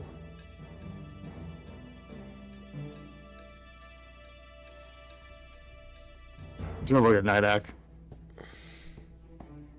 He's gonna look back at Corum. I also look at Quorum. I see that many of you Honestly- do not have a direction, a sight, maybe multiple people can join in as friends, but maybe not truly knowing where to go. Runners, maybe, from one place to another. Why not stay? Not permanently, but not run. We gain no benefit from you staying here, only as to be a helping hand. Yes, we would ask you to help us out once in a while when your skills match a certain criteria of what we're doing. We only ask that when a job comes around, that if you have a criteria that matches for that job, we ask that you at least give up some of your time to help out. Pilots are good at doing what they do. Obviously, force wielders have a death, and oh no, is Nidak frozen? No. Oh, okay. You're so still. I just like, Easy there, Drax. Nothing pass over my head. I am too quick. Obviously, Jedi are very important. As you all, we have been very key to know that one Jedi can equal to 5 very elite warriors. And obviously, marksmen such as Lovely here are easily in a proper place along with us. you don't have to do anything more than that. You just sign up to do tasks that we ever need you required for. Sharpshooters, pilots, warriors on the battlefield. And then when it comes around that, you can easily decide to say no to it. But you gotta at least do one once in a while. It's no different than what you're doing now. You're just constantly on the move. At least you would at least have a home to stay at.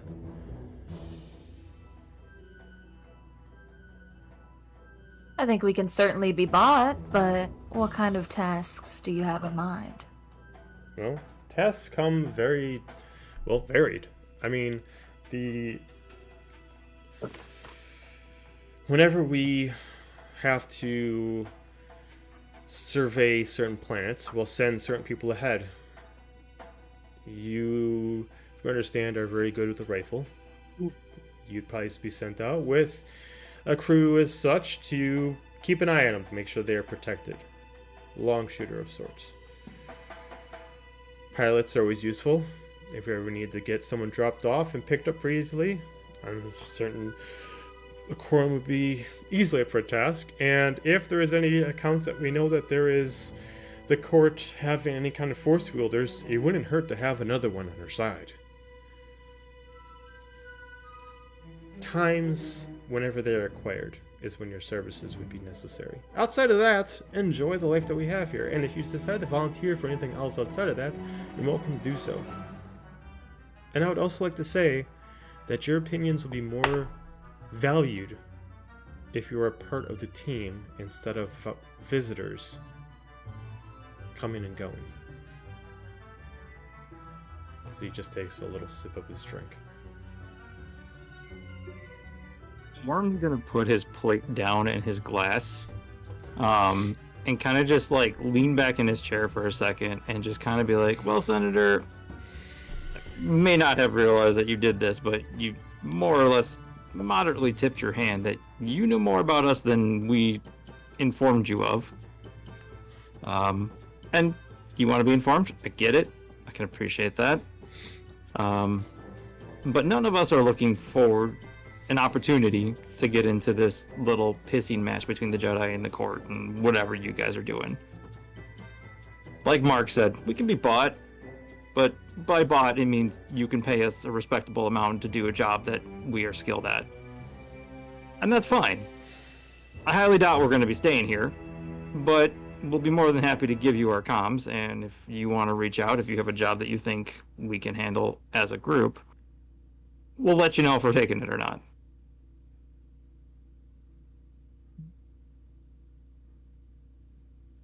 He pauses and he kind of like looks out into the crowd as he finishes up his drink, and he gently puts it down as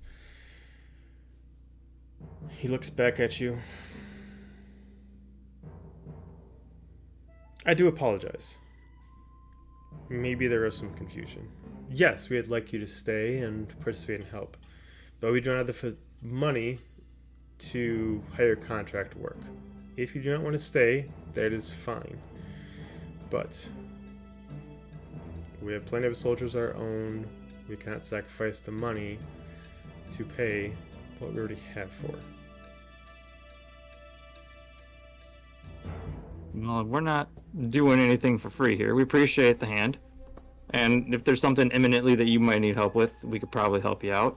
But beyond that, skills in this galaxy are worth something more than just doing something nice for someone. Like my father once said, if you're good at it, don't do it for free. You are not wrong. But maybe I got a little confused here as he looks back at Dalkin disappointed. You told me that they had information about me, about the court, and about the ship that you brought them from. That's what they said. And you have not offered any information that would garner that kind of trade, good Senator. Ah! You want information for information. I did not know we were under negotiations here. I offered you fine drink. I offered you a delicacy. and a beautiful ambiance.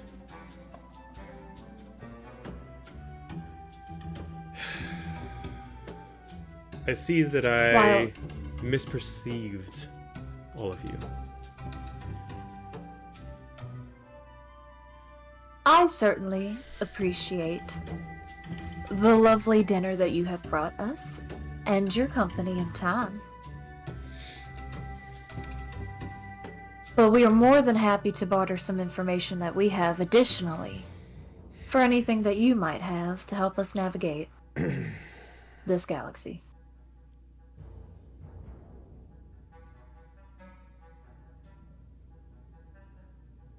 As he looks extremely insulted now.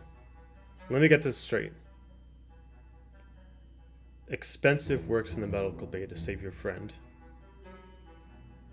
Offering repairs to your ships at no cost. Ship at no cost.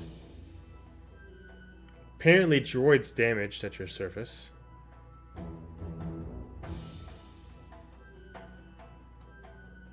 And you expect me to give you something for only piece of knowledge of why we're already here to begin with. Am I hearing this right? Look, Senator, what do you want to know about it? Because we don't know a whole lot about that ship. We were on it for a short period of time. Well, from what your friend says here as he points in that act, the reason why we're having this meeting is because you had information to give me. I made this meeting and decided not to head back over to Coruscant because I was to believe that the information was freely given. I look at Nidak. Senator, He immediately cuts you off. No, look, no, we're done. Because he immediately steps up and he opens up the drape. You may go. I will still give you your 3 days aboard. We will still do any repairs we have on your ship, and we will fulfill what we have promised you, because that's who we are. We will fulfill our promises as we have been giving, even if they are not reciprocated onto us. But outside of that, please restrict any movements to your ship and your ship alone. If you require anything, please speak to Alice or Dulcan.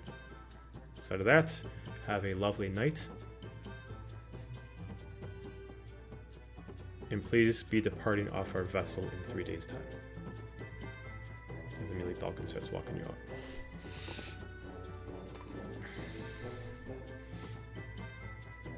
As Dulcan just kind of like whispers to Nidak, don't ever fucking do that again. And he just lets you go down the steps and he starts walking around.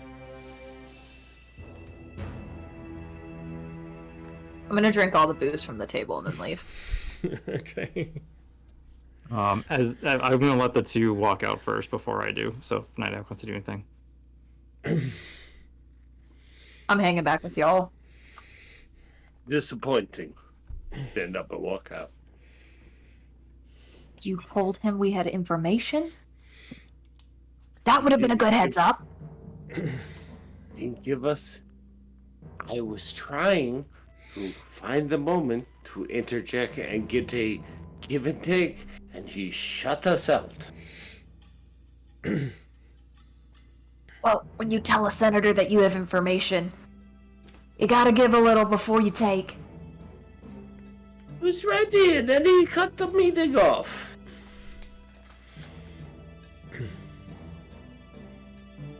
I look at Corum like, I'm gonna stop at the curtain and kind of turn back for a second and be like, for what it's worth, I do appreciate the repairs on the ship. I appreciate the hospitality. I don't know what information Nidak said he had for you, but that's on him. But for future reference, you want to cry wolf and say you have no money to pay people to do jobs, you might want to hold back on the lavish food, the ladies, and the drink. And he's gonna walk out.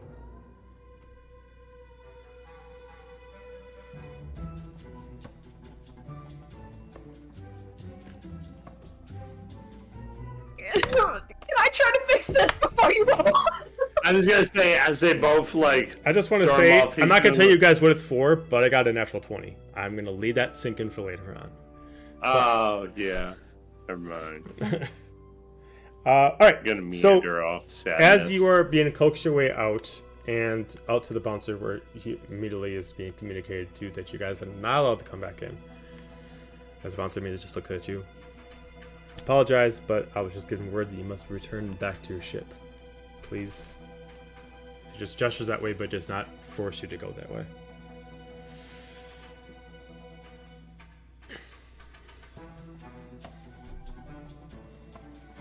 Nydax is gonna head back to the ship, head down, and just. I'm stomping ahead of y'all, pissed. As Quorum walks past the bouncer, he's like, "Hey, you're just doing your job, man," and he's gonna like slip him just a credit. He takes it. He just immediately, just kind of tips his head down a little bit to you. Well, I appreciate that. Thank you. And he just kind of puts it in a little pouch on the side.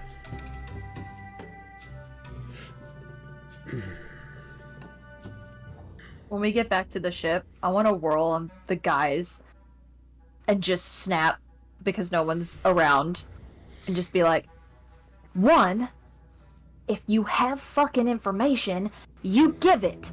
Are you Two, on the ship? you with us, don't Stephanie? bite the hand that feeds you. Yeah, I'm not saying this in front of people that are on the Exalted. Okay, so shotgun, you would hear this during the process. Can we go back a little? Sure. Okay. Actually, as after the others have left, Shotgun's gonna not listen. And she's gonna go check out the ship and see what the fuck they did while she was gone. Okay. I don't know if that would be like a investigation or. Well, the place is pretty much clean. It just due to the response that you assume that like it was very much haphazardly done, but you can't really tell, even with a good investigation check, of like what necessarily happened while you're out. But they were trying to do or at least you assume that they were trying to do it to make sure you didn't notice.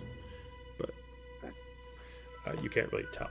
I mean, there is a bit of a odor coming from one of the storage closets, but I'd assume there's a lot of also cleaning product in there that would have covered it, so it's a very strong smell. Gotcha. In that case, she's gonna go to the hangar with the Padawans. Okay, all right. Normally, it's like they weren't being too loud, were they? I was told that we were trying to be as quiet as possible. No, you're fine. She definitely looks tired. But I just wanted to come in and make sure you were all right. Oh, we're fine. I'll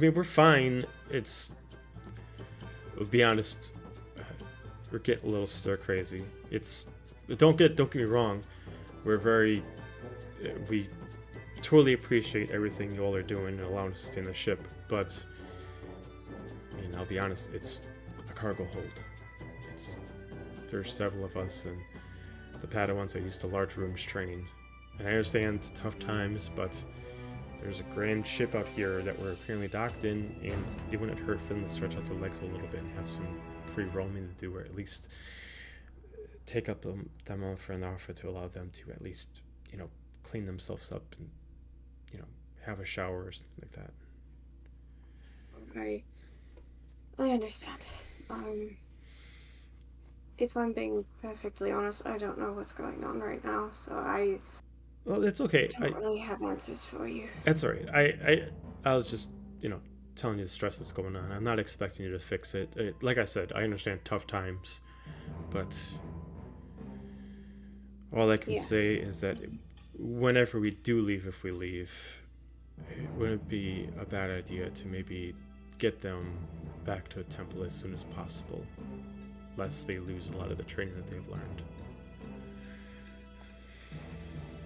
I want nothing more for than all of you to be able to breathe and relax again as best as possible. You are all still children.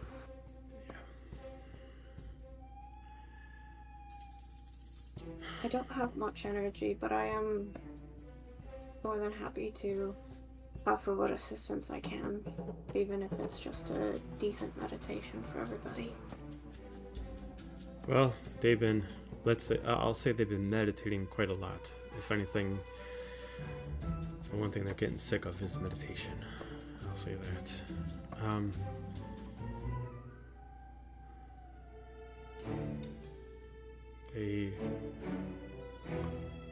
They're doing what they can.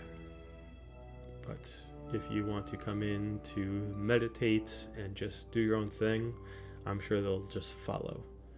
But they're not doing a really good job of listening to people right now. So probably just, if you feel like it works, I've found out that just doing something and then they follow through with the oldest person around, big sister and all that. I appreciate you looking after them. I know it's not easy. Well, it's not uncommon from the rest of the Jedi Temple, always, I was a youngling once. Still, I guess, kind of am. But it helps fill out a void of what I've been missing myself, so it's stressful, but at least it is kind of helpful, if that makes any sense. Since the purpose is definitely necessary. Yeah.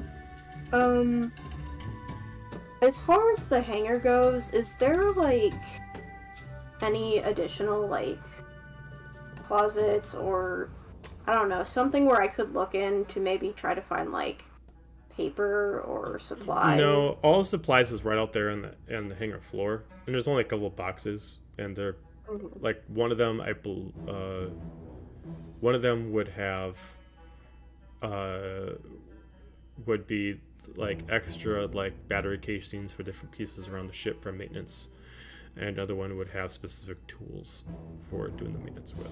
Other than that, there's no, due to the width of the hangars and the size of the ship, literally outside the walls of them is space.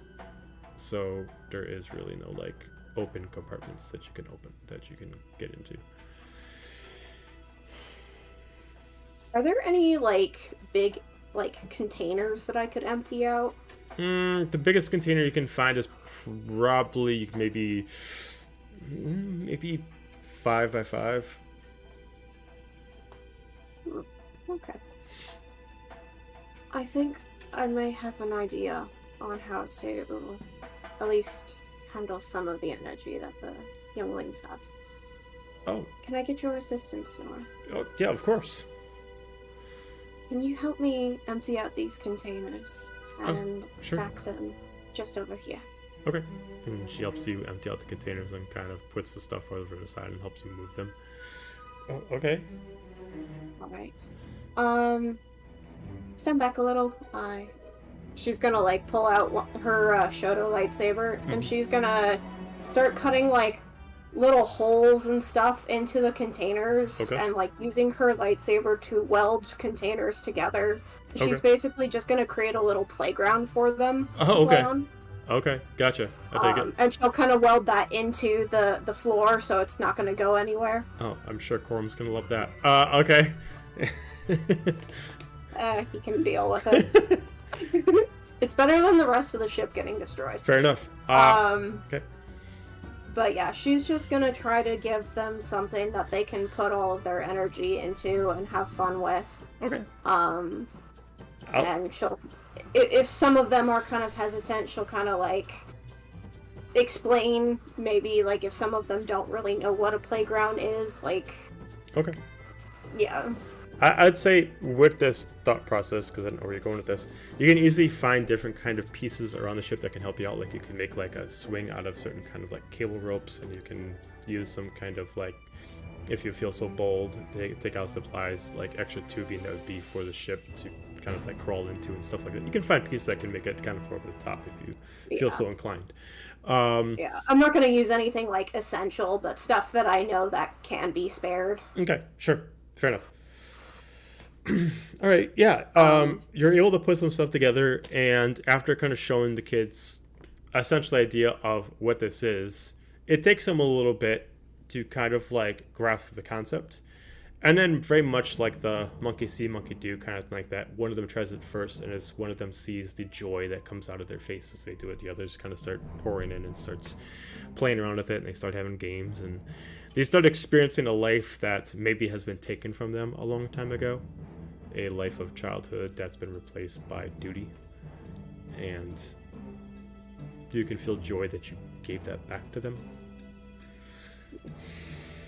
Thank you for your help, Noah. Hopefully this helps a bit. Oh, no, thank you. This is gonna be a big help. And then she just gives you a big hug. She's like, "Oh God, this is gonna be great." I'll give her a one-arm hug back. Okay. I'm just gonna sit over there and do a little bit of meditating myself, but make sure I don't completely pass out. I'm still a little loopy. Oh. Okay. Otherwise, just let me know if anything comes up with the kids. Okay. I'm sure the others will probably return eventually and yell at me for being down here and not in my bed, but I'm a Jedi at heart. I'd say like So. they get about Is that when she hears us yelling? No, that'd probably be about like due to it wouldn't be taking too long for her to make that. I'd say you guys are gone for about an hour, so maybe like half an hour later is by the time you guys get back. Due to the fact you guys had a long dinner and more of the pleasure part before the business, you guys would have gotten back a little bit later. As you guys get back, whether or not you're fading off shotgun, you would immediately get alerted to, even though the sounds of the Padawan and the younglings having fun, they don't hear it, but you almost sense the distress coming into the ship as you recognize the feeling of the three of them coming in and the aggression and distress that is moving on with it. She's just gonna sigh and just continue sitting there because she doesn't have the energy right now. Fair enough. Okay, so we will then continue back with the group while Marcani, sorry to interrupt you while you were going through your rant. You're good. Just to clarify, she is closing the hatch before she rips into the boys. Okay, fair enough. And I gotta remember exactly how I said it, but looks at Nidak and is like, if someone asks you for information, you better have that information ready. And then she looks at Corum, and you do not bite the hand that feeds you.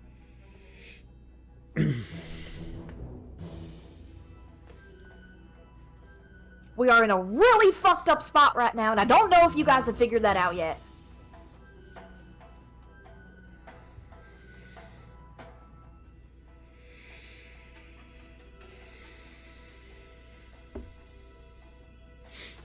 And I will keep yelling until someone says something.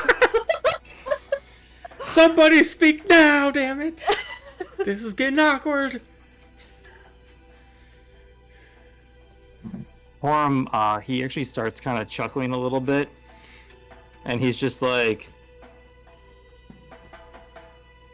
you know what, that guy, fuck him, because you know what, I've dealt with too many guys with deep pockets like that want to cry frickin' wolf about stupid shit, and I'm not dealing with it. And if you've got a problem with any of this, and you think that these guys are so much better than us, there's the frickin' door. But if you're fine with staying on board... It is not. Fuck them. We don't live in a world where people of that status, we can just say, fuck them. I feel like you should know that better than most. You have to play your cards carefully. You have to say and do and act how they want you to act until you can get what you want. And right now, we need to get the hell out of here without someone chasing our tails and shooting us down. They saved our asses back there. We owe them a little bit of kindness, even if it's just face value. But we need to get the hell out of here, whether we take a job or we give them some little information that helps them sleep at night. She looks at Nidak too. We have to play the game. So chiming off and being snidey and smartassy to them is not gonna help us here. We are not in a position of power.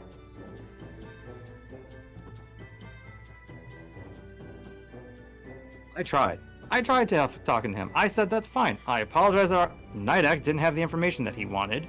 I said we'd be happy to run a job for them to pay them back for all of this. And he got pissy and he shut down. That's on him. You wanted credits. Originally. And then I said, hey, you know what? If there's a job you need done, we'll be more than happy to do it right now for you. Once everything's repaired, not a problem. And then he got all cranky and shut down on it. He wanted information. Nidak, Well, that's on this you guy. had information. What the hell? He didn't give me a moment. As you just said, Margani, we have to play the game. I thought I had a couple more moves before I had to go for the tit for tat. As you know, it is important to not give the information you have without getting something. And I thought I had a Not couple when you more put the moves. and- cards on the table first, hon. Who called this meeting? Was it him or you? Me. It was you, wasn't it? That's what I'm talking about.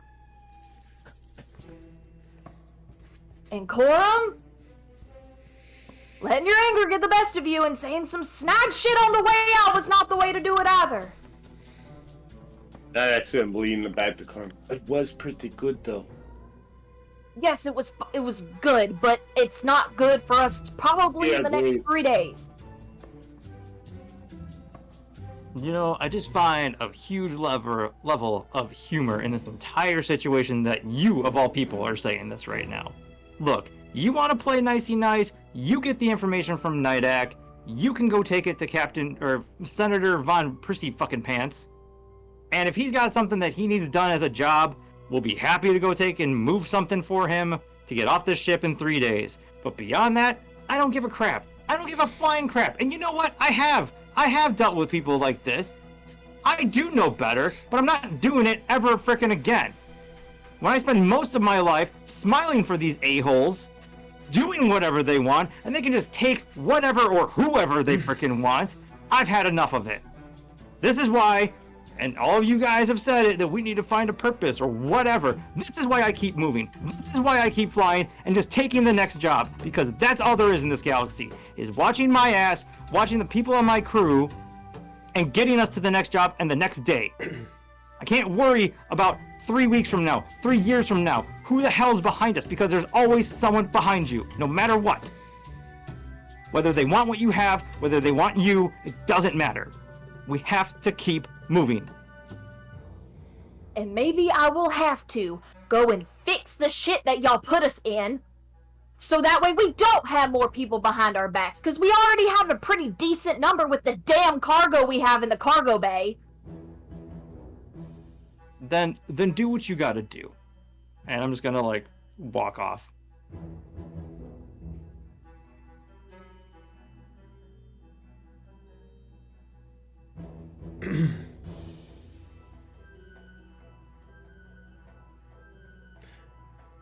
I'm gonna say right now, both of you, I'm gonna give you both inspiration right now. That was bravo. There's so much more shit I wanted to rip into Corum for, but he left. He went to Very the good. cockpit. You can find him there. Okay. As you get to the And what do you have to say? Not go, done. no, go Not done. ahead. Go ahead. I'm here for it. He like slid into the shadows. Who? What? Like, yes, fight amongst yourselves. Yes, excellent. Let Yeah, he's going to let the the gear now. hatred flow through you. You figured out my master plan and turn everybody to the dark side. No. Corum, as you get to the cockpit, you see Dulcan, Alice, and what looks like 3 random soldiers walking over to the loading bay of the ship. And Dulcan has his pistol up. Immediately hear thud at the I'm a- door. I'm gonna check the computers really fast and see how far along they are in the repairs. Due to the amount of stuff they're doing to make sure everything, a lot of stuff is actually shut down. You can probably activate the engines, but the shields are purposely disabled right now, and a lot of the actual navigation units are disabled because they have to turn things off before they can fix them. I'm just gonna let Margaret handle this. She's got it. Keeps knocking. Come on, we just need to talk. Nidak, are you still there? Or did you leave? No, Nedek's still there, and he's just gonna shrug and walk towards the knock. Maybe I should handle this. Do you want to go to the cockpit? He's gonna stop and like, I follow just to make sure you're safe, but you are the point of the Frankly, speech. Nidak, you've done enough tonight.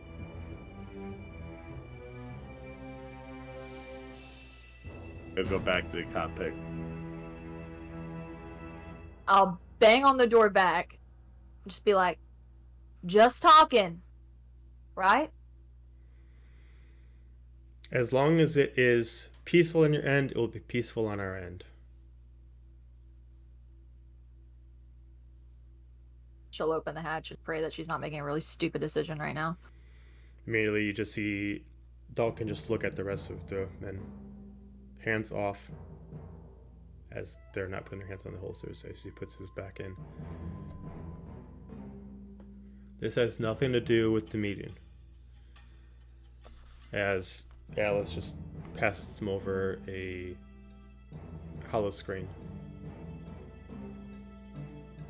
A couple hours ago, our droid recorded you disposing of a body to him. As he passes you the picture of you that was taken along with the picture of the body.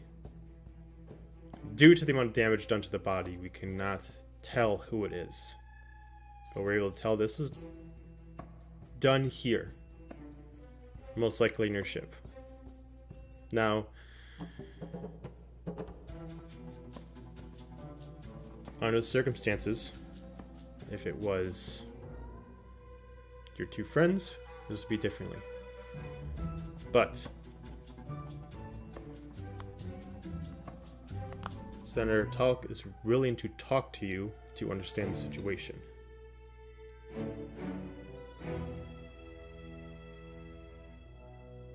Let me just explain my side, alright? Battle happened. People invaded our ship while we were getting our shit rocked, and y'all swooped in to save us. I'm just going through trying to clean out some stuff, and I find this guy here. Figured I'd rather hand him off to y'all properly than let him rot in our ship. Give me a deception. But I don't know this man. Give me a deception check. Whether or not they think it's actually does it, they can clearly tell that there has been marks due to it due to torture.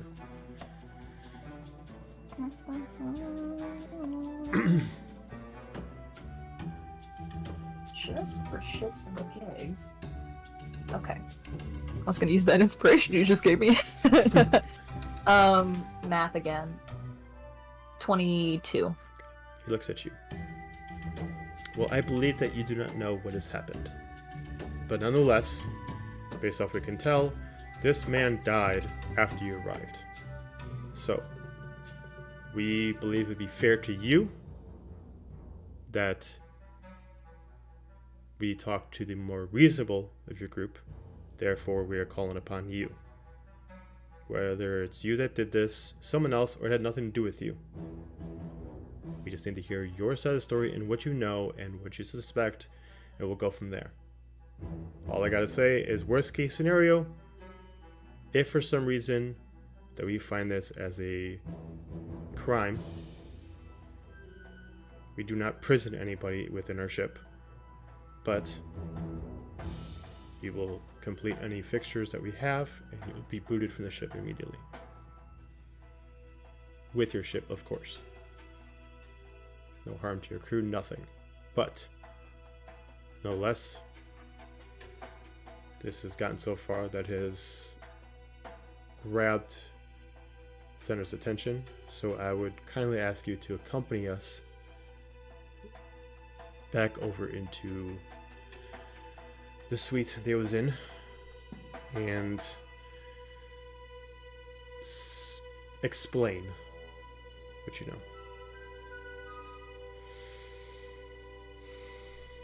I would be more than happy to be completely transparent with y'all and let you have the information that you need. Would you give me a second just to let them know that I'll be out for a little bit? Absolutely. Take your time. As they immediately back up. As they're just they move like closer to the front, and they make it apparent to Corum that they're there, but they don't make it look threatening. They just make it apparent to know that like they don't want to hide.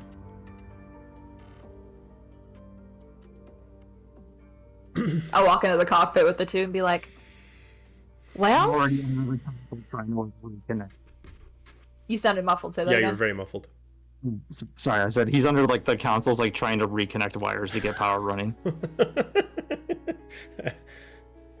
Fucking run! Just They got walks in. guns.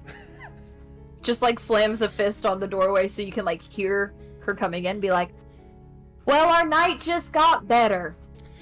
Guess who found the body of the person that passed away earlier? How did they? I'm on the thing. Like, how did they find it? I got rid of it. He just kind of like slides out, and he's just like, "What do you mean you got rid of it?" You want a rotting body on the ship? No, but when we leave, we could just jettison it out in space. In 3 days? You don't think that's not gonna smell? There's children here. Now she's Better worried than about throwing a the dead body at the random strangers. Okay, well, it wasn't me who freaking killed him. I'm just trying to clean up our mess. And now we're in a bigger mess. So now, they want to talk to me. And just me. I need some popcorn. There's another voice of reason on this ship. I know, that's what I'm thinking too. It's like, there's a... Drag a half-drugged, injured Shotgun into a meeting. Like By the way, this is what happened. And here's a drama that's going on. Huh? Okay, so... That continue. Sorry, continue.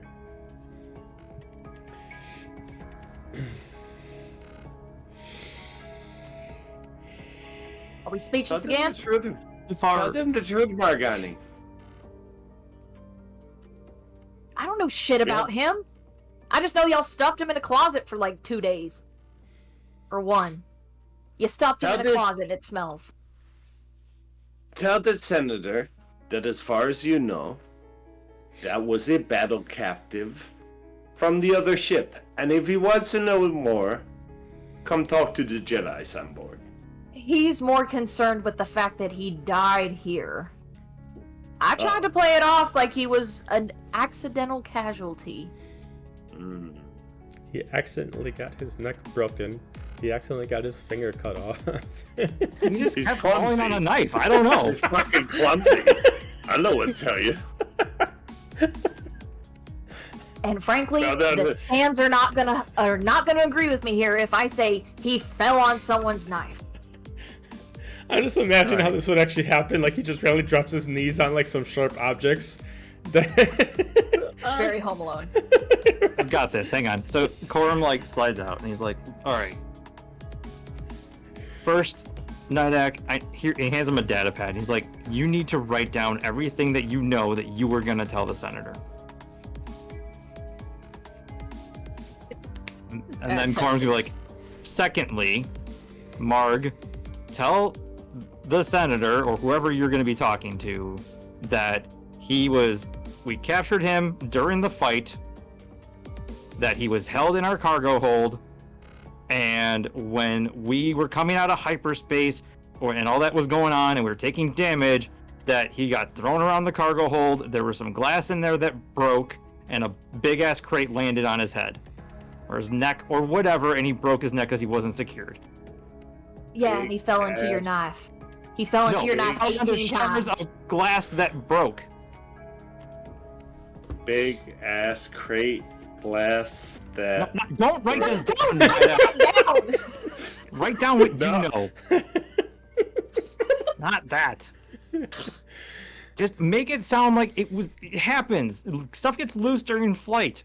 It bounces around. There's some glass or something in there. He got stabbed multiple times by the shards of glass that broke. You really think they're gonna buy that? Yes.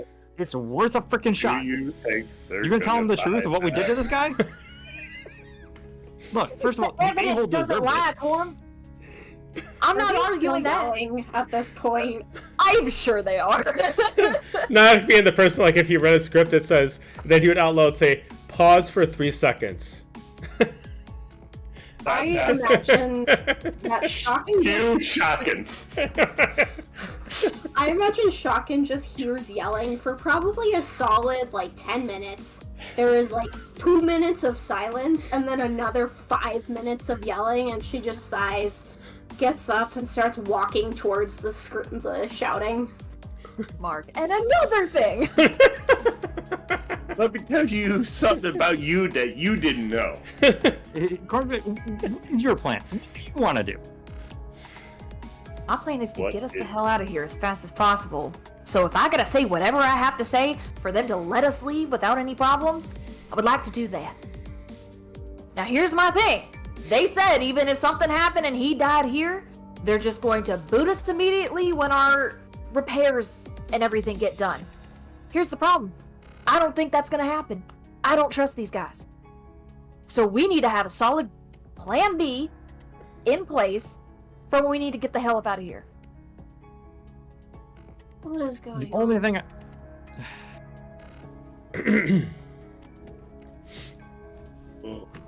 we have worn out our welcome. We'll put it that way. They have worn out our welcome. I don't know what's going on, but I could hear you from the hangar bay. So just be glad that I was not asleep. Why were you in the hangar bay? Taking care of Yeah, my where you fucking supposed to be Padawans. sleeping? You can take the Jedi out of the Order. You cannot take the Order out of the Jedi. Why is everybody Debatable. yelling? Farm's just gonna be like, look, Mark, do what you gotta do. Figure it out. I don't fucking know. One of the kids just runs in. Stop it! Stop the fighting! I'm not your real dad. Get out of here. Who is this? At this child. Who is this individual that tries to tell me? No one puts Nadak in the corner. Nobody! Nadak, are you finished shopping yet? Didak, are you finished? Yes. I'm gonna Wait! swipe the data Yes. pad from him and just make sure that it fucking says what I need it to say before I walk out there and go, so Senator, Nidak is finished typing. Like, Bravo. is it actually Or- correct? I don't know. Yes, Is, it is. is it correct? Okay. Yes, it's correct. It may have stage cues interjected in it, but yes, it's correct. Hold for, Or dra- yells, hold for dramatic blah, pause. blah, blah, blah, blah. Why are you more responsible? Blah, blah, blah. Enter Shocking. Just says, like, we found a dead body in here. Pause for gasp. Put hand to head. Look dramatic. Oh! What? Oh no! As She's they gonna- continue bickering. Shockin's gonna sit down and try to figure out where to put the fucking AI. Oh, fair enough. Okay, give me a technology check, please. Can I do something before she does that? Sure. Uh, So when he Check. snatches, when I snatch the data pad from him, I'm gonna shove it down my dress because I don't have pockets. I'm just gonna glare at them all because I'm in bitch mode.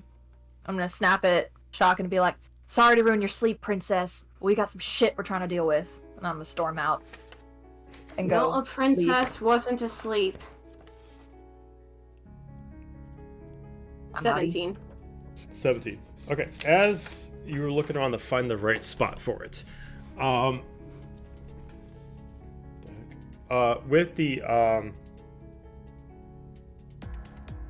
with the area that you're in, you're able to find out that there's pretty close to a spot where the rest of the ship connects to the actual bridge/cockpit.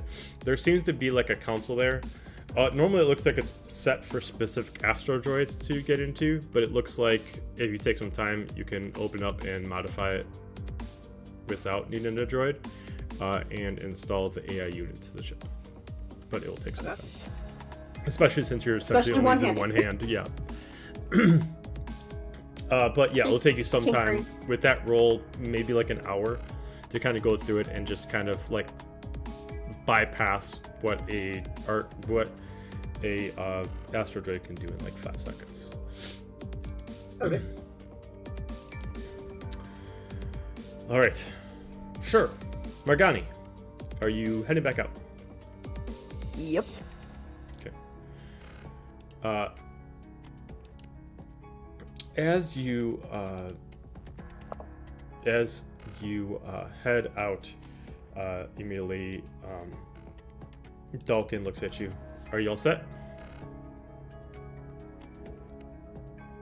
Yep, just had to let them know that I'll be gone for a little bit. It's That completely we're understandable. going back to the meeting place and that I'll be expected back in a little bit. Fair enough. Alice, lead the company on. I'll walk back here with Margani. As Alice starts leading ahead. As you're starting to walk through and you're starting to make your way back over to the club, Dalkin just reassures you, look, the reason why you're coming here and not one of them is out of all of them, no matter what charms you're putting on at the time or not, you seem to at least be on a proper level and seem to be more understanding. So whether or not this has anything to do with you, just be honest with him. Worst case, you're just leaving early. You guys weren't planning to stay anyway. So, Well, I appreciate the second opportunity, and I'd like to apologize in advance for the way my teammates handled that. It's fine. Trust me, my team, we're rough around the edges too before we started getting a little more used to each other. As you guys get over to the bounty hunter, not bounty hunter, the bouncer looks down. All right, we're back. Let him in. And her, I wasn't allowed to let her back in. Well, this is a different occasion. Let her in. All right. You start heading back up. At this time, there's actually no one else up in the suites, with the exception of Senator Talk. As you get in, he's just sitting there, and he's kind of like stressed, like he's like going over like a data pad, and he's tapping his fingers, and he's like shaking his glasses, he's drinking. I try to break the ice a little bit and be like, well, you missed me? As I sit down. He looks at you. Was she any trouble?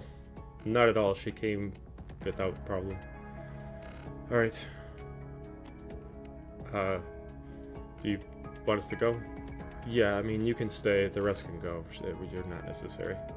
As Talkin stays by, but he doesn't put his hands on his holster or anything like that. He just stays there, kind of like how he was before for the previous meeting. As The more the merrier. the senator slides over the data pad to you, and it gives you information that they know about the person you killed, along with why they believe it happened in the past day since you've arrived. What do they believe? And know? So he just doesn't even see anything. He slides it over to you and sees what you try to figure out, as he just watches you. But he's not like, it doesn't look like he's like reading you. It looks like he's just waiting to see what you say. And you immediately see first off what the reports are once this was sent to like their version of a coroner here. And it shows person died, was dealt with torture, has had a appendage removed due to force. Looks like it has been cleaned off with a either vibroblade or a saber of some kind due to the seal of it, basically saying that due to the vibroblade and the saber being able to cauterize it as soon as it goes through. Based off the markings on the legs, it looks like there was some kind of blade that was entered in, most likely shorter, a dagger of some kind. Based off the positioning of the way the body was, most likely this person was in a crouching position, but they don't know if this person was sitting. The last thing I noticed is based off the way that the shoulders are, it looks like the person had their arms tied up due to some markings on the wrists. The last thing you notice is that there is a marking for death by broken neck, but it does not show any reason why they do not understand how the neck was broken, since it was not touched.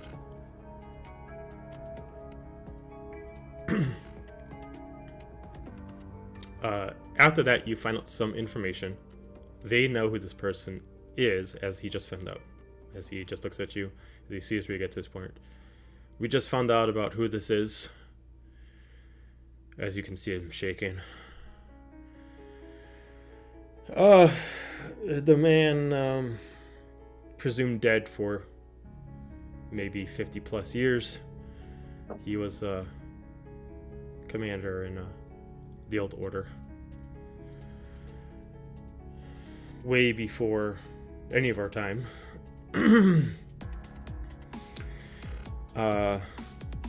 With a stellar record, and you can see that like he's never lost a battle in combat. He attended 2 different wars during that time. There was many wars that were going on. He was a commander in both. He actually was he first was a commander with the Sith Empire, and then he actually switched over to the Republic, and he switched over to the Jedi Republic for the Second War. This actually fills in. Go ahead. This actually fills in some information of what we were trying to get from you as far as info. Those ships that you were on, whether you know this or not, have been missing for some time. We know one of them belongs to him. Outside that, we don't know how he survived this long. And realistically, how he stayed on a piece of heap like that for so long. Well, I hope in a very non-direct way, this allowed us to give you that information that we've promised you originally, apparently, and I apologize for that. That was not relayed to the rest of the team, and I believe made the dinner a little more unpleasant. Are you implying that the only piece of information you're holding out during the altercation we just had was that you found a very old commander lost to time and that he's dead? That's the only thing that you left out. To be transparent with you, I don't know anything about him. I don't. Give me He was on our ship? Give me a persuasion check. Okay. Because this would be persuasion, not deception for you, since you were not part of the altercation. Go ahead. La la la.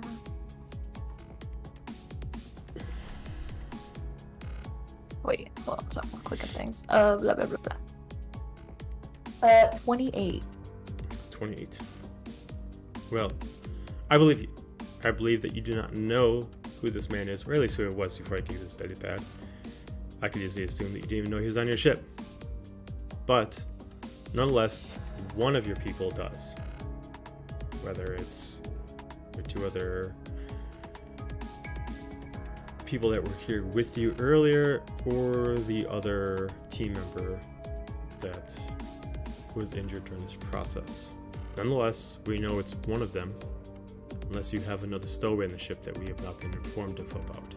Nonetheless, we are able to make an accurate assumption, at the very least, that however this person died, it was done a very specific way, and based off of all accounts from 2 droids,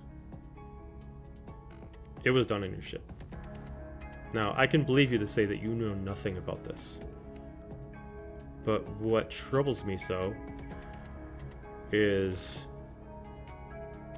you knew that you had a dead body in your ship. And not only that, but you decided to drop it off with one of our droids without informing any of the superiors of the body itself. Outside looking in, this looks very suspect on your part. I am to believe you, but now knowing that you are exalted from this, what about them? I will be transparent about the incident to which you came to our rescue and brought us here, because maybe that will help fill in some gaps. Now, I can't speak for all of the members on our ship, but from my experience, there were 2 ships, and we investigated one, and then we got in trouble in the second. And at some point, he found his way onto our ship. You all came in and rescued us. We arrived here. We have been treated very nicely. You have been very hospitable. Hospitality, whatever that word is. Hospital. I'm glad that you Okay. appreciate it. Your friends do not seem to appreciate our hospitality. My friends, and this is coming from a girl that grew up in Mos Eisley. We are very rough around the edges. We are used to being backstabbed and betrayed and being double-crossed. So I apologize in advance for their crass and unmannerly behaviors.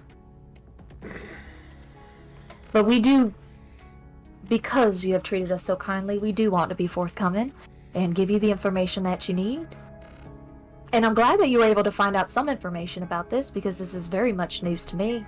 And like I said earlier, I'm very interested. I truly am interested in the Jedi affairs and everything going on there. And whatever extra information you need about him, I'm more than happy to tell you what I know.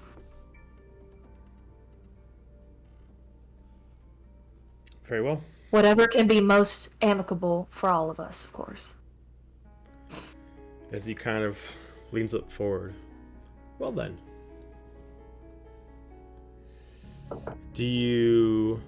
What do you believe happened with this gentleman? I must say I do not share any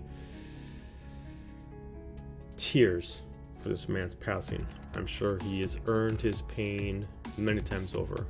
Nonetheless, we do not condone this on our ship, and more or less, this is very much done in secret. Whether or not you or your crew decided to do this because they believed it did not concern us, nonetheless, this is our ship. Rules are rules. So, Very understandable. if it wasn't I will you, say, and I believe I it's discovered him in our storage closet. And it seems that during our trip here, there must have been some sort of incident. And whether he did something while we were here or not, I just remember getting out some cleaning supplies and he was dead. Now give me a deception check. Don't fail me now, guys. 25.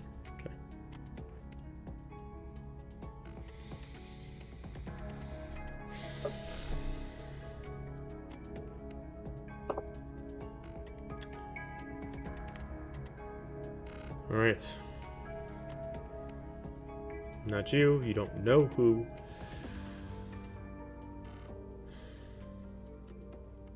You give Truly. us one of 3 choices here. All right. None of these I prefer, but nonetheless, I cannot take preference to anyone. Rules are rules. First off, we do as what I'm sure my colleague here has instructed. If for some reason you find out that you cannot be here, you'll be booted immediately. Anything done is done. 2, we investigate ourselves. Do not bar us from looking into your ship. We try to investigate our own way to figure this out and find the cause, if there is one. Or 3, we take the other crew members and we interrogate them until we get the right answer. Preferably, I don't like 3. not my style, and it shows us in a bad light. Nothing I prefer. But we invite all different types here. Unfortunately, some of the types that we invite prefer such acts, but we do not judge, even though it is distasteful, to say the least. Are there drinks on the table? No, there are not. He only has one drink Damn. and he already finished it. Okay. He is full business right now. No pleasure at all. Okay. Alright. Well, rats.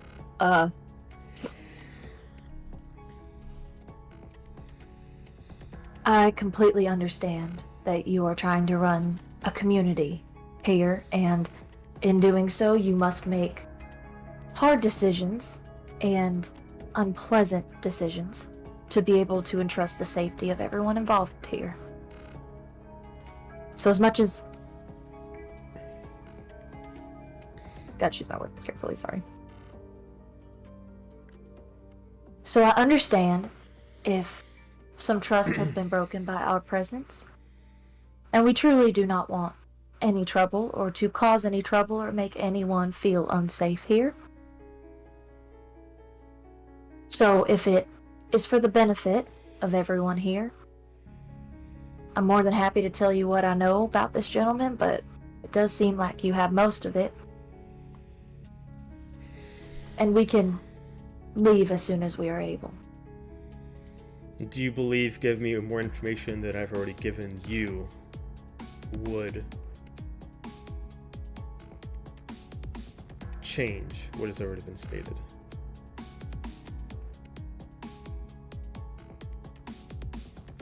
Well, originally you wanted to meet with us to get information, didn't you? What if I'm able to give you more? That's where she pulls out the data pad.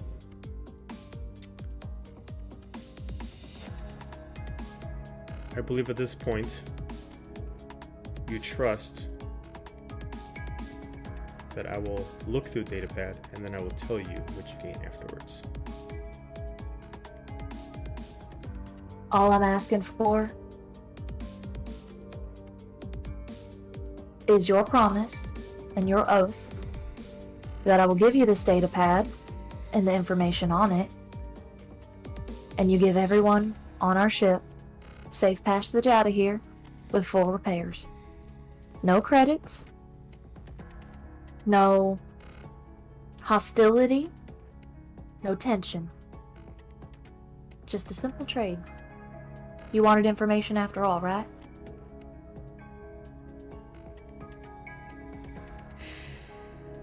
But how can I be assured that this information is worth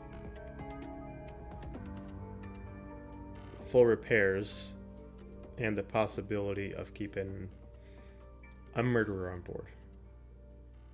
It would do me justice and do me safety to my crew to make sure that, worst case scenario, that one of you, if not multiple of you, decide to take life into their own hands, is booted immediately. Now, if your datapad has more than enough knowledge that I require, I could possibly put the risk. But I do not know, nor can I guarantee that until I see it will I know. So, make a good choice. I'm gonna open the data pad and I'm gonna start reading some of what Nidak wrote. Not all of it, but I'm gonna start reading some of it to him, which I would assume, Nidak, you're the one that wrote it, what the beginning of the information would be. Which would be that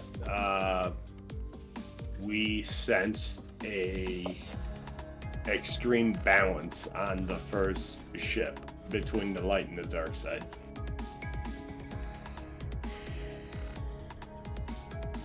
Does it mention anything about the first ship and what y'all found on it? That's what the first ship was. Right. That there was a perfect balance between the light and the dark side, and that we started to track that through the ship. That would be the first part of the data. So I'm gonna read that, and then I'm gonna pause and put the data pad back in my dress. I'm gonna be like, there's plenty more about this, but I want your honor, and I want us to have full repairs, and this whole data pad is yours. I will not lie, and I will not sully your intelligence by making you believe that I understand what this means. Light side, balance, dark side. These are mere words to me. I know that they have importance, but I do not understand them. I will counter-offer you. I'll complete your ship's repairs. You continue to stay within the bounds of your ship along with the rest of your crew. During that time, and now I will take this and give it to my Jedi on board. He'll research it. We will continue the investigation without barring or investigating your ship. But if we find out anything new that might sway against you, this deal is off. Agreed? I'm sorry, I don't know what new information would sway you against us. Well, then that's good. Then there might not be any new information. But nonetheless, even though we've given you information now, we have not stopped our investigation into how this gentleman was killed. We only know pieces. But if for some reason we were able to figure out exactly what happened, again, I am bringing a Jedi into this. Who knows if he'll be able to figure out the... I'm sorry, not he.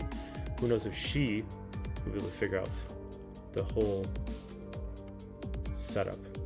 They have ways to see things that we cannot. If they're able to figure out, without a shred of doubt, that there is something that you're not telling me, or that one of your friends have done, then I will not take it. I will not hold my men back from doing what needs to be done. I believe that you do not know what has happened. But you, unfortunately, are the one who has to make a decision about this. So, I will not take the data pad from you until you agree to my terms. But these are my terms, they are final. And I believe they're well past fair.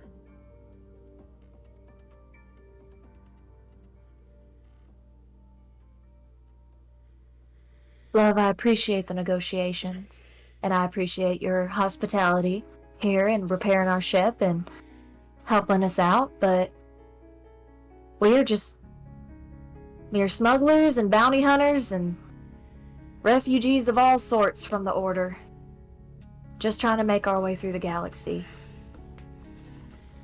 And we are very grateful for the kindness that you have shown us, but we'd just rather be back out there.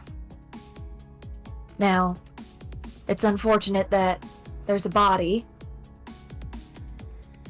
that has raised some questions and concerns, but has also given you answers to things you were clearly looking into. Now, I do have a data pad of extra information that frankly doesn't mean much to me. But all I'm asking for is help us fix our repairs so we can be on our way, and you can have the rest of the information to do with what you will. But you have my honor that until the ship is finished and our repairs are finished, you will have no trouble from anybody on this ship. We will stay in our ship until then, if need be. And then the data pad is yours and we'll be on our way. Or you can just let us leave now with the data pad and all the information and let us be on our way a little sooner. Just be hoofing it a little bit, I guess. He looks But at I you. have information that you want. And all I need from you is a few broken parts on a ship fixed. He looks at you, he steps up, he kind of starts playing with his beard a little bit, he starts thinking.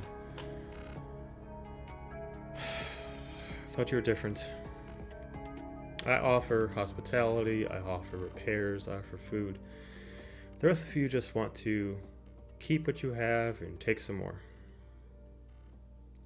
I negotiated. Now, hun, you didn't offer. You started doing it. And I don't believe there was a transaction involved in repairing our ship or helping us out at all originally. No, It's the only reason we agreed to it. there is no transaction.